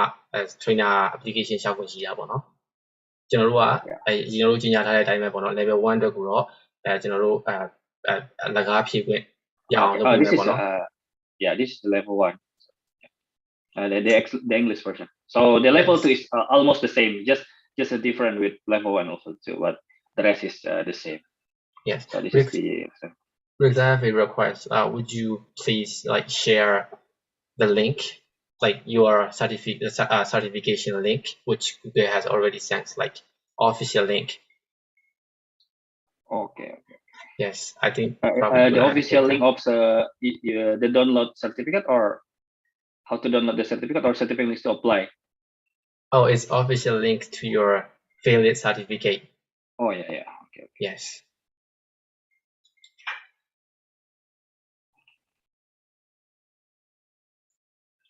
ကျွန်တော်တို့ဆောင်းလိုက်ပြောတဲ့အတိုင်းပဲပေါ့နော် level 1ကိုတော့ကျွန်တော်တို့training ပြန်ပေးမှာပေါ့နော်ဆောင်းဝဲဖြည့်ဖို့အတွက်ဒီဆရာတို့ဆရာမတို့ဒီ training ကိုအောင်မြင်တက်ပြီးသွားတယ်ဆိုရင်ပေါ့နော်အဲ့တော့ဒီ training ပြီးသွားလို့ရှိရဆိုရင်တော့ကျွန်တော်တို့ level 1ကို free ဖြည့်ဖို့အတွက်ပေါ့နော်ကျွန်တော်တို့လုပ်ပြီးလို့ရပါတယ် visa master get မရှိတဲ့အကြောင်းမရှိဘူးပေါ့နော်ဒေါ်လာနဲ့သွင်းရတယ်ဆိုရင်လည်းကျွန်တော်တို့ကကျွန်တော်တို့ကပေါင်ချဝယ်ပြီးတော့လုပ်ပေးရဆိုရင်အဆင်ပြေသွားပြီပေါ့နော်ပေါင်ချကုတ်ကိုနေတယ်ဆိုတာနဲ့အဲ့ထဲမှာဖြည့်လို့ရပါတယ် Yes. Oh yeah. So yeah, this is the certificate. So this is the certificate, the certified trainer. I just got this a few days ago. I think it's around 2 weeks ago. So June 29th for the certified trainer. So you can click here to download the detail of the certificate. Yeah, okay, this is one. Okay, so this is the certificate date, the expiration date. This is not the expiration date actually. Now for one certificate you can get for certification for 3 years now, so 180 days. So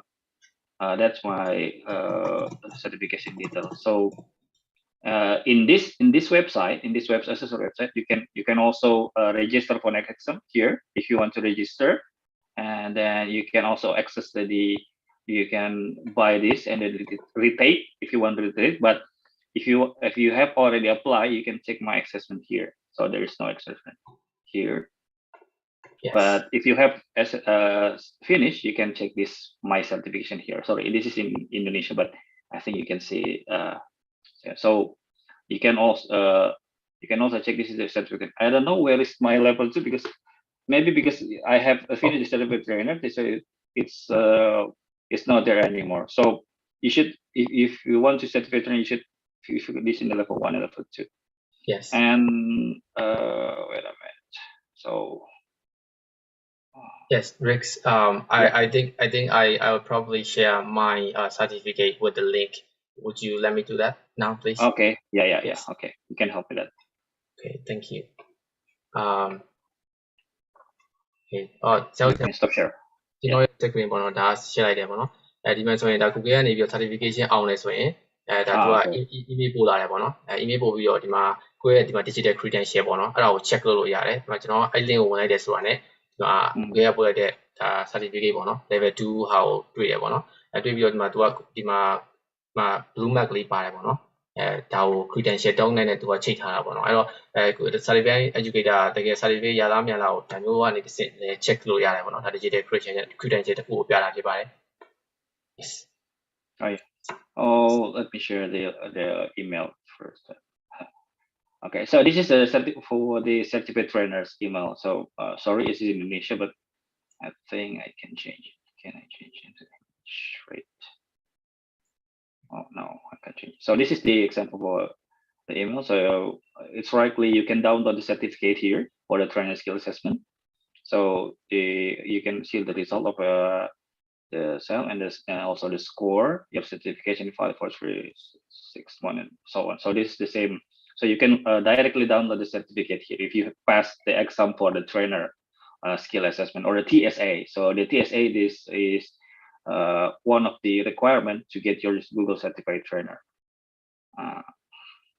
Okay. Yes. All right. And the example of the certificate.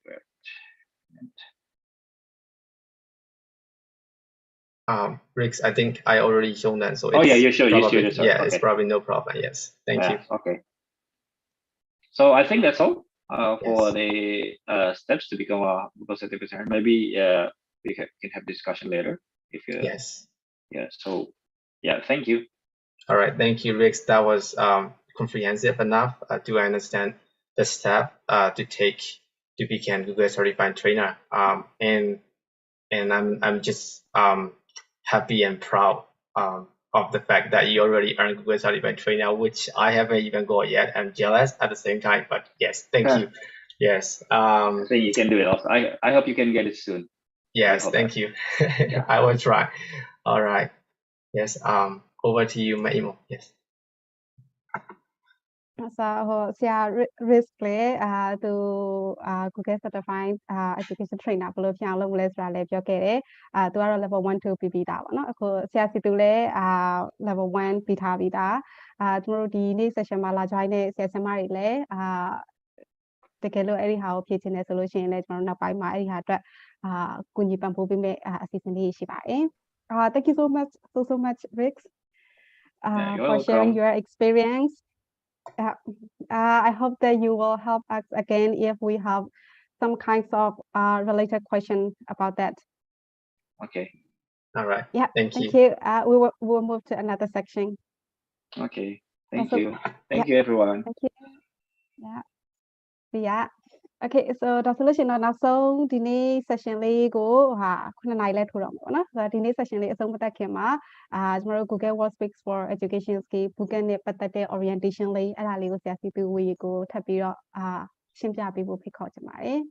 ဟုတ်ဒါကတော့ကျွန်တော်တို့ဒီမှာလက်ရှိ orientation ပေါ့နော်အဲ့တော့ orientation ကတော့အရေးကြီးတယ်ပေါ့နော်ဆရာတို့ဆရာမတို့အရေးကြီးရဆိုတာကကျွန်တော်တို့ certificate ရဖို့အတွက်ကဘာတွေလုပ်ရမလဲဆိုတာကိုအဓိကထားပြီးတော့ပြောသွားမှာဖြစ်ပါတယ်အဲ့တော့ပထမအဆုံးအနေနဲ့ကျွန်တော်ပြပြချင်တာကကြတော့ကျွန်တော် screen မြင်ရလားမသိဘူးဆရာမမြင်ရတယ် PowerPoint screen ဟုတ်ဒါဆိုရင် contact screen ကိုမြင်ရလားမသိဘူးမြင်ရနော်ဟုတ်ပထမဆုံးအနေနဲ့ဒါ Google Classroom ကိုဘယ်လိုမျိုး join မလဲပေါ့နော်ဆရာတို့ဆရာမတို့တော်တော်များများ Google Classroom ကို join ထားတာကိုတော့ကျွန်တော်တွေ့ပြီးသားပြီပေါ့နော်အဲ့တော့ဒါကျွန်တော်နည်းနည်းတော့ပြန်ပြပြသွားမယ်ပေါ့နော်ဘာလို့ဆို Google Classroom နဲ့ပဲအဓိကထားပြီးတော့ကျွန်တော်တို့က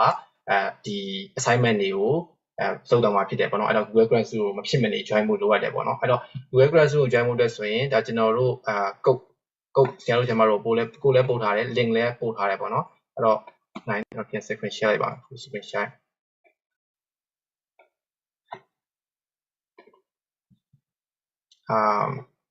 Google Classroom ကို join ဖို့အတွက်ဆိုရင်တော့ဒီပထမအဆုံးအနေနဲ့ကျွန်တော်တို့ဒီ Google Classroom ကိုတွားမယ်ပေါ့နော် Google Classroom ကိုတွားလိုက်မယ်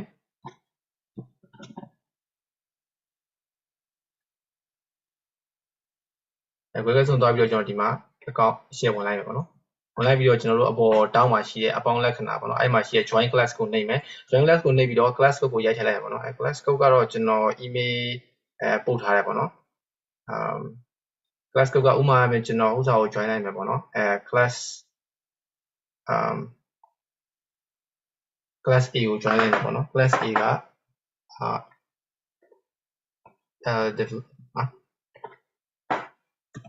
sorry LWF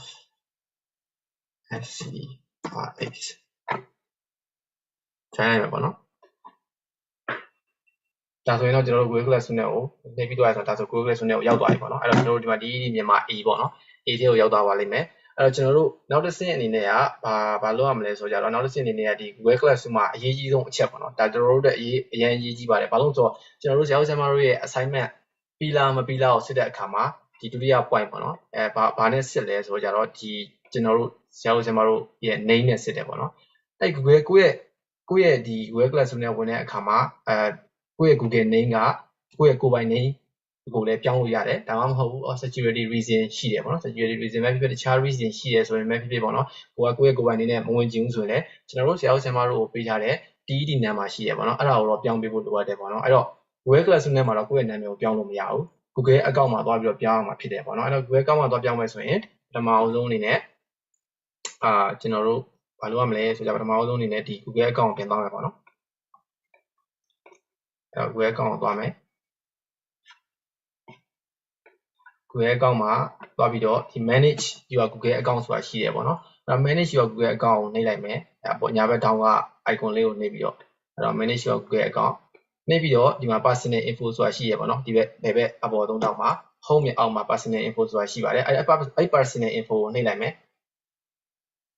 အဲ့ဒါ personal info ကိုနှိပ်လိုက်ပြီးတော့ဒီမှာဘာပေါ်လာလဲဆိုတော့ပုံလဲပြောင်းလို့ရတယ်ပုံလဲဖြုတ်ထားလို့ရတယ်ပြီးတော့ name ပေါ့နော်ဒီမှာ name ကိုလည်းကျွန်တော်တို့ဒီမှာပြောင်းလို့ရတယ်ပေါ့နော်အဲ့တော့ကျွန်တော်ဒီမှာ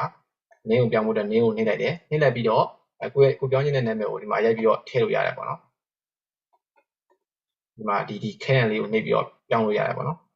can လေးကိုနှိပ်ပြီးတော့ first name last name ပြောင်းလို့ရတယ်ပေါ့နော်ဒါကိုဒီနေရာမှာဆရာတို့ဆရာမတို့ရဲ့ကိုယ်ပိုင်နာမည်ဖြစ်ပါစေပြီးတော့ဒီ TED နာမည်ဖြစ်ပါစေပေါ့နော်ပြောင်းလို့ရပါတယ်ဘာလို့လဲဆိုတော့ကျွန်တော်တို့က assignment စစ်တဲ့အခါမှာ Google Classroom ကိုပဲအဓိကကြည့်ပြီးတော့စစ်တာပေါ့နော်အဲ့ဒါကြောင့်မလို့ဆရာတို့ဆရာမတို့ assignment ပြီးလားမပြီးလားဆိုတာကိုဆရာတို့ဆရာမတို့ရဲ့ name နဲ့ပြီးရဆိုရင်လည်းဆရာတို့ဆရာမတို့ရဲ့ name မှာကိုယ်ပိုင် name ဖြစ်ဖို့လိုအပ်တယ်လို့TED နာမည်အဖြစ်ပြောင်းလို့လည်းရတယ်ပေါ့နော်အဲ့နှစ်ခုလည်းတစ်ခုဖြစ်ရင်ရပြီပေါ့နော်ဘာလို့ဆိုတော့ကျွန်တော်တို့ဆရာတို့ certificate နောက်ဆုံးမှာဒီပေးဖို့ဆုံးဖြတ်တဲ့နေရာမျိုးမှာဆိုရင်ကျွန်တော်တို့စင်းနဲ့ပြန်တိုက်စစ်တာပေါ့နော်ရှောက်လာတဲ့မှာတင်ခဲ့တဲ့ဆရာတို့ဆရာမတို့ရဲ့နာမည်ရဲ့ပြီးတော့ TED နာမည်ရဲ့အကုန်လုံးပြန်တိုက်ပြီးတော့စစ်တယ်ပေါ့နော် assignment ပြီးလားမပြီးလားဆိုတာဟုတ်အဲကြောင့်မလို့ဒီနာမည်ပြောင်းတဲ့ step ကအရင်အရေးကြီးပါတယ်နာမည်ဆိုတာကတော့ကိုယ်ပိုင်နာမည်လည်းပြောင်းလို့ရတယ်လို့ TED နာမည်ကိုလည်းပြောင်းထားလို့ရတယ်ပေါ့နော်ဒါပေမဲ့တစ်ခုသိထားဖို့တော့ဆရာတို့ဆရာမတို့ဒီမှာနာမည်ပြောင်းရတယ်ဆိုတာနဲ့ကိုယ့်ရဲ့ email မှာပို့တဲ့နာမည်ရလည်းအကုန်လုံးပြောင်းသွားမှာဖြစ်တယ်ပေါ့နော်email နာမည်ပါပြောင်းသွားတာဖြစ်တယ်ပေါ့နော် Google နဲ့ပတ်သက်တဲ့ account Google နဲ့ပတ်သက်တဲ့ product မှန်သမျှနာမည်ကဒီနာမည်ဖြစ်သွားလိမ့်မယ်ပေါ့နော်အဲ့ဒါလေးကိုသတိထားပေးဖို့လိုအပ်ပါတယ်ဟုတ်ဒါကတော့နာမည်ပြောင်းတဲ့အချက်ပေါ့နော်အဲ့နောက်တစ်ခုကကျတော့ assignment ဘယ်လိုလုပ်မလဲပေါ့နော် assignment လုပ်တဲ့အခါမှာကျွန်တော်တို့အရင်ကပြောခဲ့တဲ့အတိုင်းပဲဒီ competency နဲ့ efficiency ကိုအဓိကထားပြီးတော့စစ်တယ်ပေါ့နော်အဲ့တော့ assignment လုပ်ဖို့အတွက်ဆိုရင်ဆရာတို့ဆရာမတို့ Google Classroom နဲ့ join ထားရင်ကိုတော်တော်အဆင်ပြေနေပြီပေါ့နော်အဲ့တော့ Google Classroom နဲ့ join လိုက်မယ် join လိုက်ပြီးရဆိုရင်ကျွန်တော်တို့ assignment တင်လိုက်တယ်ဆိုတာနဲ့ဒီမှာ assignment တင်ထားတဲ့ link လေးပေါ်လာလိမ့်မယ်ပေါ့နော် Classroom ထဲမှာအဲ့တော့ဒီ assignment ကိုလုပ်ဖို့အတွက်ဆိုရင်ဆရာတို့ဆရာမတို့ကဒီမှာပေါ်လာတဲ့ဒီ link ကိုပေါ့နော်ရှင်းနှိပ်လိုက်မယ်နှိပ်လိုက်ပြီးတော့သူကဒီမှာဘယ်အကောင့်နဲ့ sign ဝင်มาလဲပေါ့နော်အဲ့တော့ကျွန်တော်ကဒီမှာအဖြစ်ဒီအကောင့်နဲ့ပဲ sign ဝင်လုပ်လိုက်မယ်ပေါ့နော်အဲ့တော့ဝင်လိုက်တဲ့အခါမျိုးမှာဆိုရင်ဒါပထမဆုံးအနေနဲ့ဒါကိုက Google Drive နဲ့ပတ်သက်တဲ့ assignment လေးပေါ့နော် Google Drive ကိုစပြီးတော့တုံးတဲ့ဟာ assignment လေးနဲ့ပတ်သက်ပြီးတော့ဒါနမူနာပြထားတာပေါ့နော်အဲ့တော့ကျွန်တော်လုပ်ပြမယ်ပေါ့နော် assignment ကိုဒီသက်ဆိုင်ရာဒီ trainer တွေကလည်းသူတို့တင်မဲ့ tool နဲ့ပတ်သက်ပြီးတော့လည်း demonstration တွေတရားပေါ်လုပ်ပြသွားပါ Getting started with Google Drive. You just gained access to Google Drive and want to make some folders and files. ကျွန်တော်လည်းကြော်လိုက်မယ်ပေါ့နော် Open Google Drive. အဲ့ဒါပထမဆုံးနဲ့သူက Google Drive ကိုစဖွင့်ခိုင်းတယ်ဖွင့်ဖို့အတွက်ဆိုရင်ဟိုအပေါ်ညာဘက်တောက်မှာရှိတဲ့ဒီစတူကန်ပုံလေးကိုနှိပ်လိုက်တယ်ပေါ့နှိပ်လိုက်ပြီးတော့ Google Drive ကိုဖွင့်မယ် Create a folder named English. English folder ကို folder တစ်ခုပေါ့နော်အဲ့ folder က English နာမည်ပေးပြီးတော့ fan တီးခိုင်းတယ်ပေါ့နော်အဲ့တော့ကျွန်တော်ဒီမှာ folder တစ်ခု fan တီးလိုက်မယ်ပြီးရင် Create a subfolder to English named Poetry. Open Google Drive. နော်အစင်းနဲ့ကြော်သွားတယ်အစင်းဆိုတာဒီ screen ကိုကြဲရတဲ့ခါမျိုးမှာဆိုရင်ဒါမျိုးဖြစ်သွားတယ်ပေါ့နော်အဲ့တော့ပြန်စပါမယ် sorry ပါ Create a folder named English.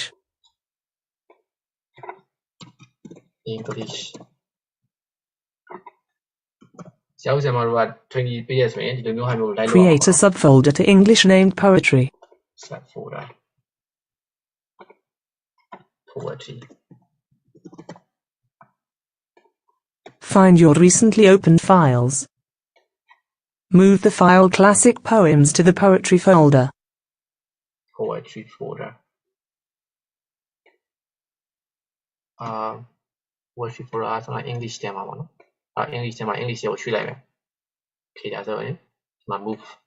Create a Google Doc in the Poetry folder titled My Poem. Poetry folder my poem go Google Draw အနေနဲ့ထည့်ခိုင်းတာပေါ့နော်အဲ့တော့ထည့်လိုက်မယ် My poem Okay ဒါဆိုရင် assignment ပြီးသွားပြီပေါ့နော်အဲ့မှာ तू ကချက်ချင်း auto တွက်မှာပေါ့နော်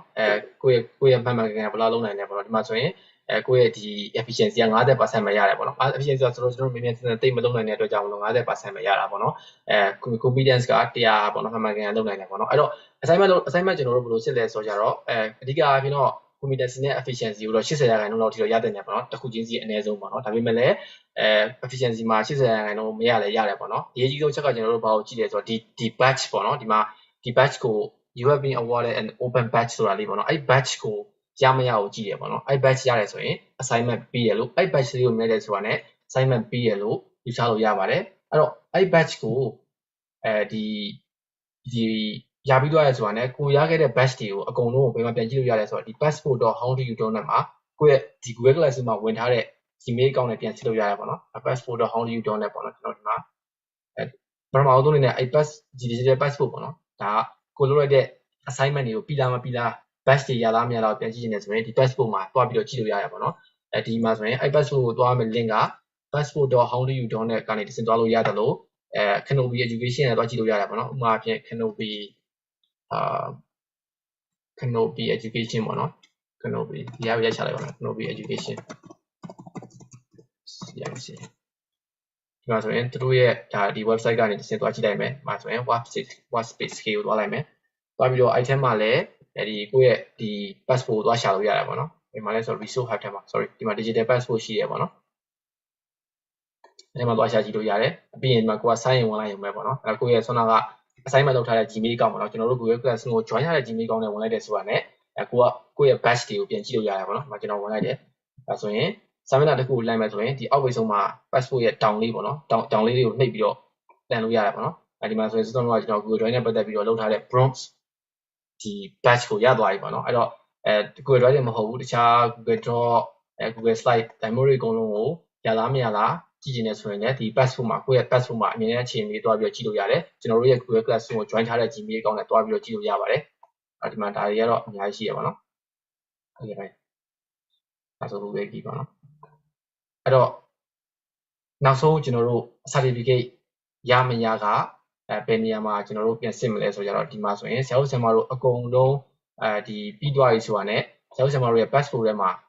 ဒီသက်ဆိုင်ရာဒုတစ်ခုချင်းစီလိုက် batch 3ခုစီပြည့်နေရမှာပေါ့နော် Google Keep ဆိုရင်လည်း3ခုရှိရမယ်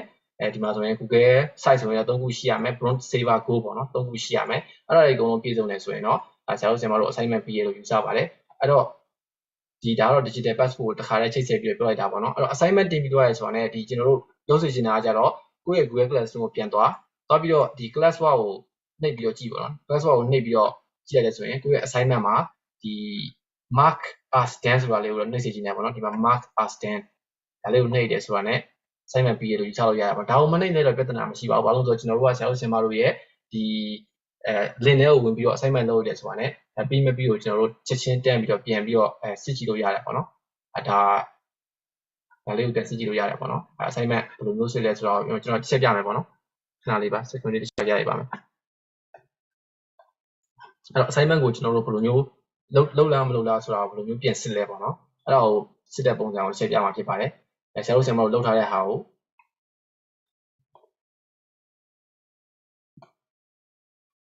Okay ဒါဆိုရင်တော့ကျွန်တော်ရဲ့ section ကိုပြန်မြင်ရမယ်လို့ထင်ပါတယ်ဒါစောစောကကျွန်တော်က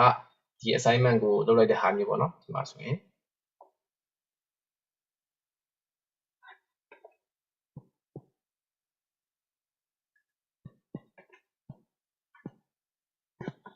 အဲ့တော့ဒီမှာဆိုရင်ဒါစောစောကကျွန်တော်လုပ်လိုက်တဲ့ဟာပေါ့နော်ဒီမြန်မာပေါ့နော်ကျွန်တော်ဘယ်ချိန်ကလုပ်လိုက်တယ်အချိန်ဘယ်နေ့ကလုပ်လိုက်တယ်အချိန်ဘယ်လောက်ကြာလုပ်ခဲ့တယ်ဆိုတာကိုဒီမှာပြန်ကြည့်လို့ရတယ်ပေါ့နော်အဲ့တော့ data ကတော့အကုန်လုံးပြန်ကြည့်လို့ရတယ်ဆရာတို့ဆရာမတို့ဒီ assignment လုပ်ဖို့အတွက်အချိန်ဘယ်လောက်ယူခဲ့တယ်ဘယ်နေ့ကလုပ်ခဲ့တယ်ဆိုတာကိုပြန်ကြည့်လို့ရပါတယ်အဲကြောင့်မို့ဆရာတို့ဆရာမတို့ကိုဒီကျွန်တော်တို့ဒီ trainer ပေါ့နော် live လုပ်မှာဖြစ်ပါတယ်တကယ်ကျွန်တော်တို့ trainer က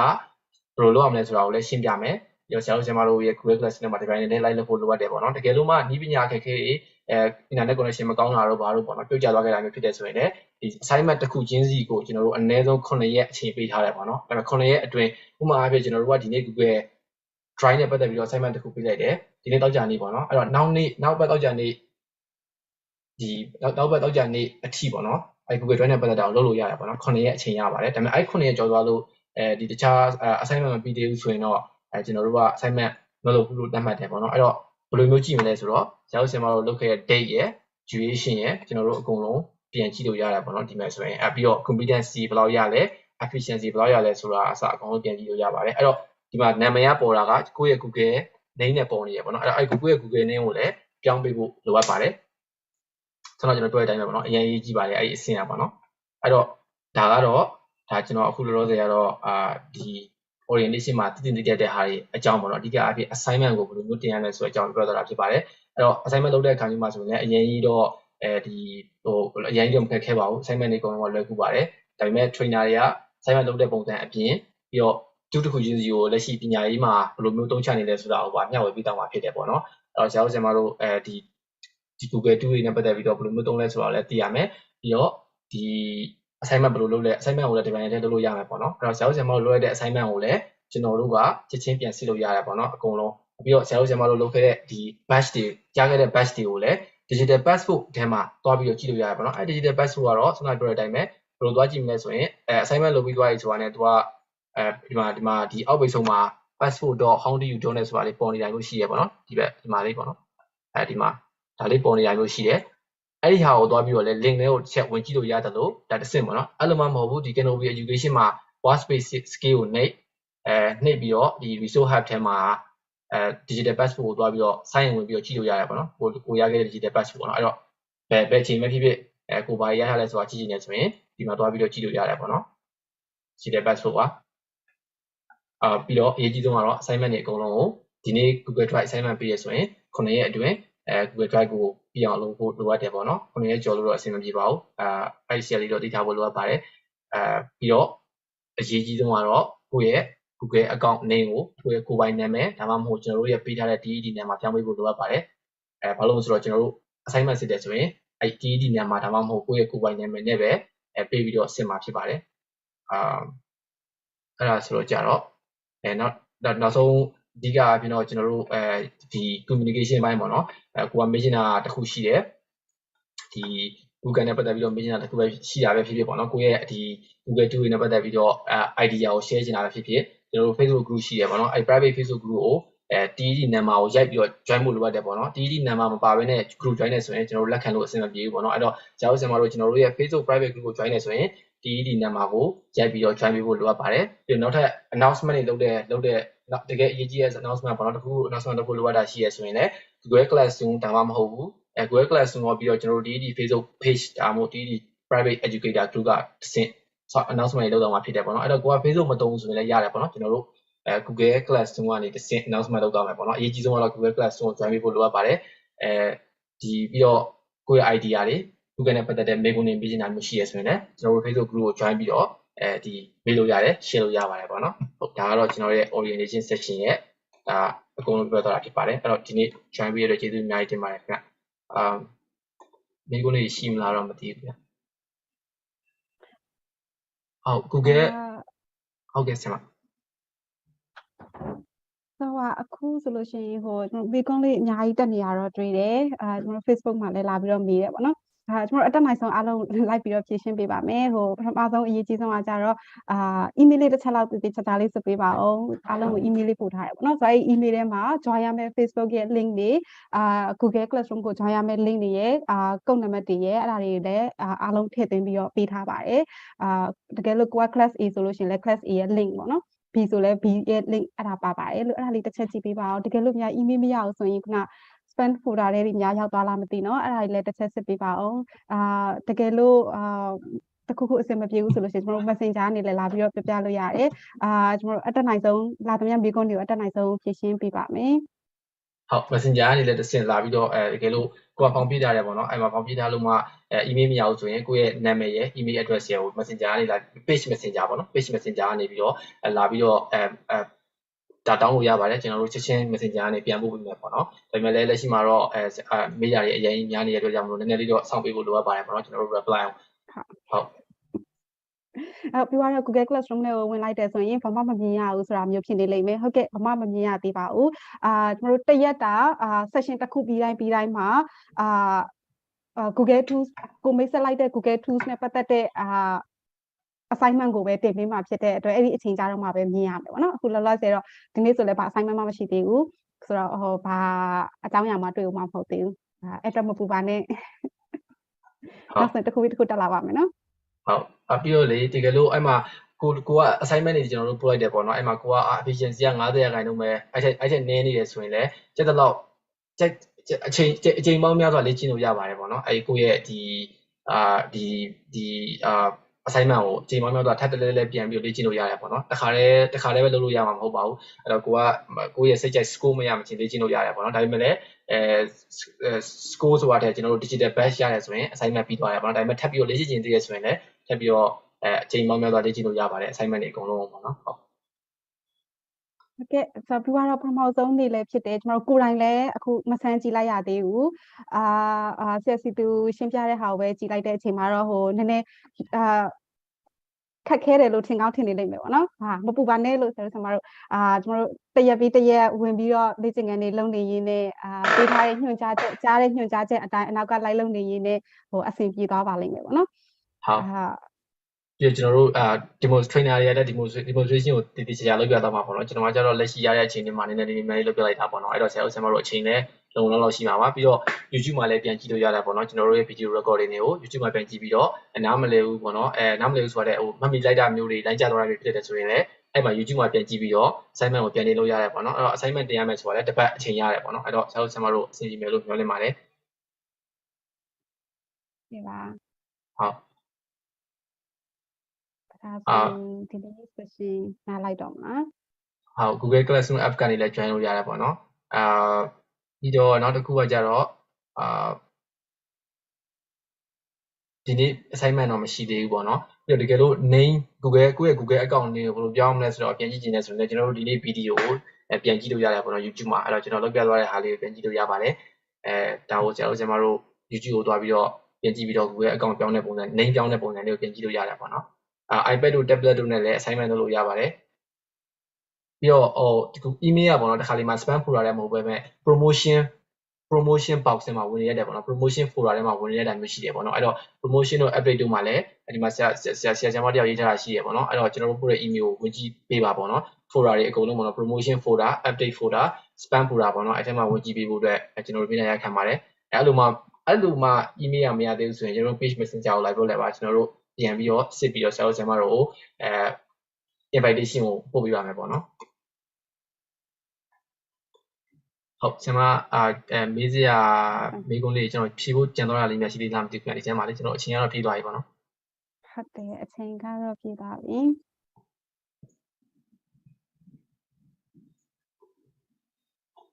ဟုတ်ဒီ Facebook group join လို့ဆိုရင်တော့ဒီနံပါတ်ရိုက်ပြီးဖို့ join ဖို့လိုရတယ်ပေါ့နော်ဒီနံပါတ်မရိုက်လိုက်ဘူးဆိုရင်ထပ်ပြီးတော့ cancel လုပ်ပြီးတော့ထပ် join လို့ရတယ်ပေါ့နော်အဲ့မှာဒီနံပါတ်ကိုရိုက်ပြီးတော့ Facebook group ကို join လို့ရပါတယ်ဟုတ်အဲ့ဒါဆိုရင်တော့ကျွန်တော်မေးခွန်းလေးကတော့ဒါတော်တော်များများတော့ဖြေပြီးတော့ပြီထင်ပါတယ်အဲ့တော့နေ့က session လေးမိတ်ဆက်ပြီးပါအောင်ဆရာဟုတ်ကဲ့ဒါဆိုလို့ရှိရင်မနေ့ပြန်ကြရင် Google Tools တွေကtools တစ်ခုဖြစ်တဲ့ Google Docs နဲ့ပတ်သက်ပြီးတော့ဆရာမသူဒေါ်သူစာအောင်ကနေပြီးတော့လာပြီးတော့မျှဝေပေးမယ်ပေါ့နော်ဆိုတော့ဆရာမရဲ့ session ပြီးသွားတဲ့နောက်မှာကျွန်တော် Google Classroom ပေါ်မှာ assignment လေးတင်ပေးမယ်ဒီ assignment လေးကိုဝင်လုပ်ပြီးရင်စပြီးတော့ဝင်လုပ်ကြည့်ကြမယ်ပေါ့နော်နောက်ပိုင်းတော့အဆင်ပြေသွားမှာပါဆိုတော့မနေ့ပြန်လဲဒီနေ့လိုအချိန်မှာပဲ9နာရီခွဲကနေ9နာရီအတွင်းကိုဆရာမဒေါ်သူစာအောင်နဲ့တွေ့ပါမယ်ဟုတ်ကျေးဇူးတင်ပါတယ်မနေ့ပြန်မှာအားလုံးမနေ့ပြန်မှာအားလုံးလာပြီးတော့ join မယ်လို့ပြောနေပါတယ်ကျေးဇူးပါဒီနေ့ join ပေးရတဲ့ကျေးဇူးများတင်ပါတယ်ဆိုအားလိုက်ပါမယ်နော်ဟုတ်ကဲ့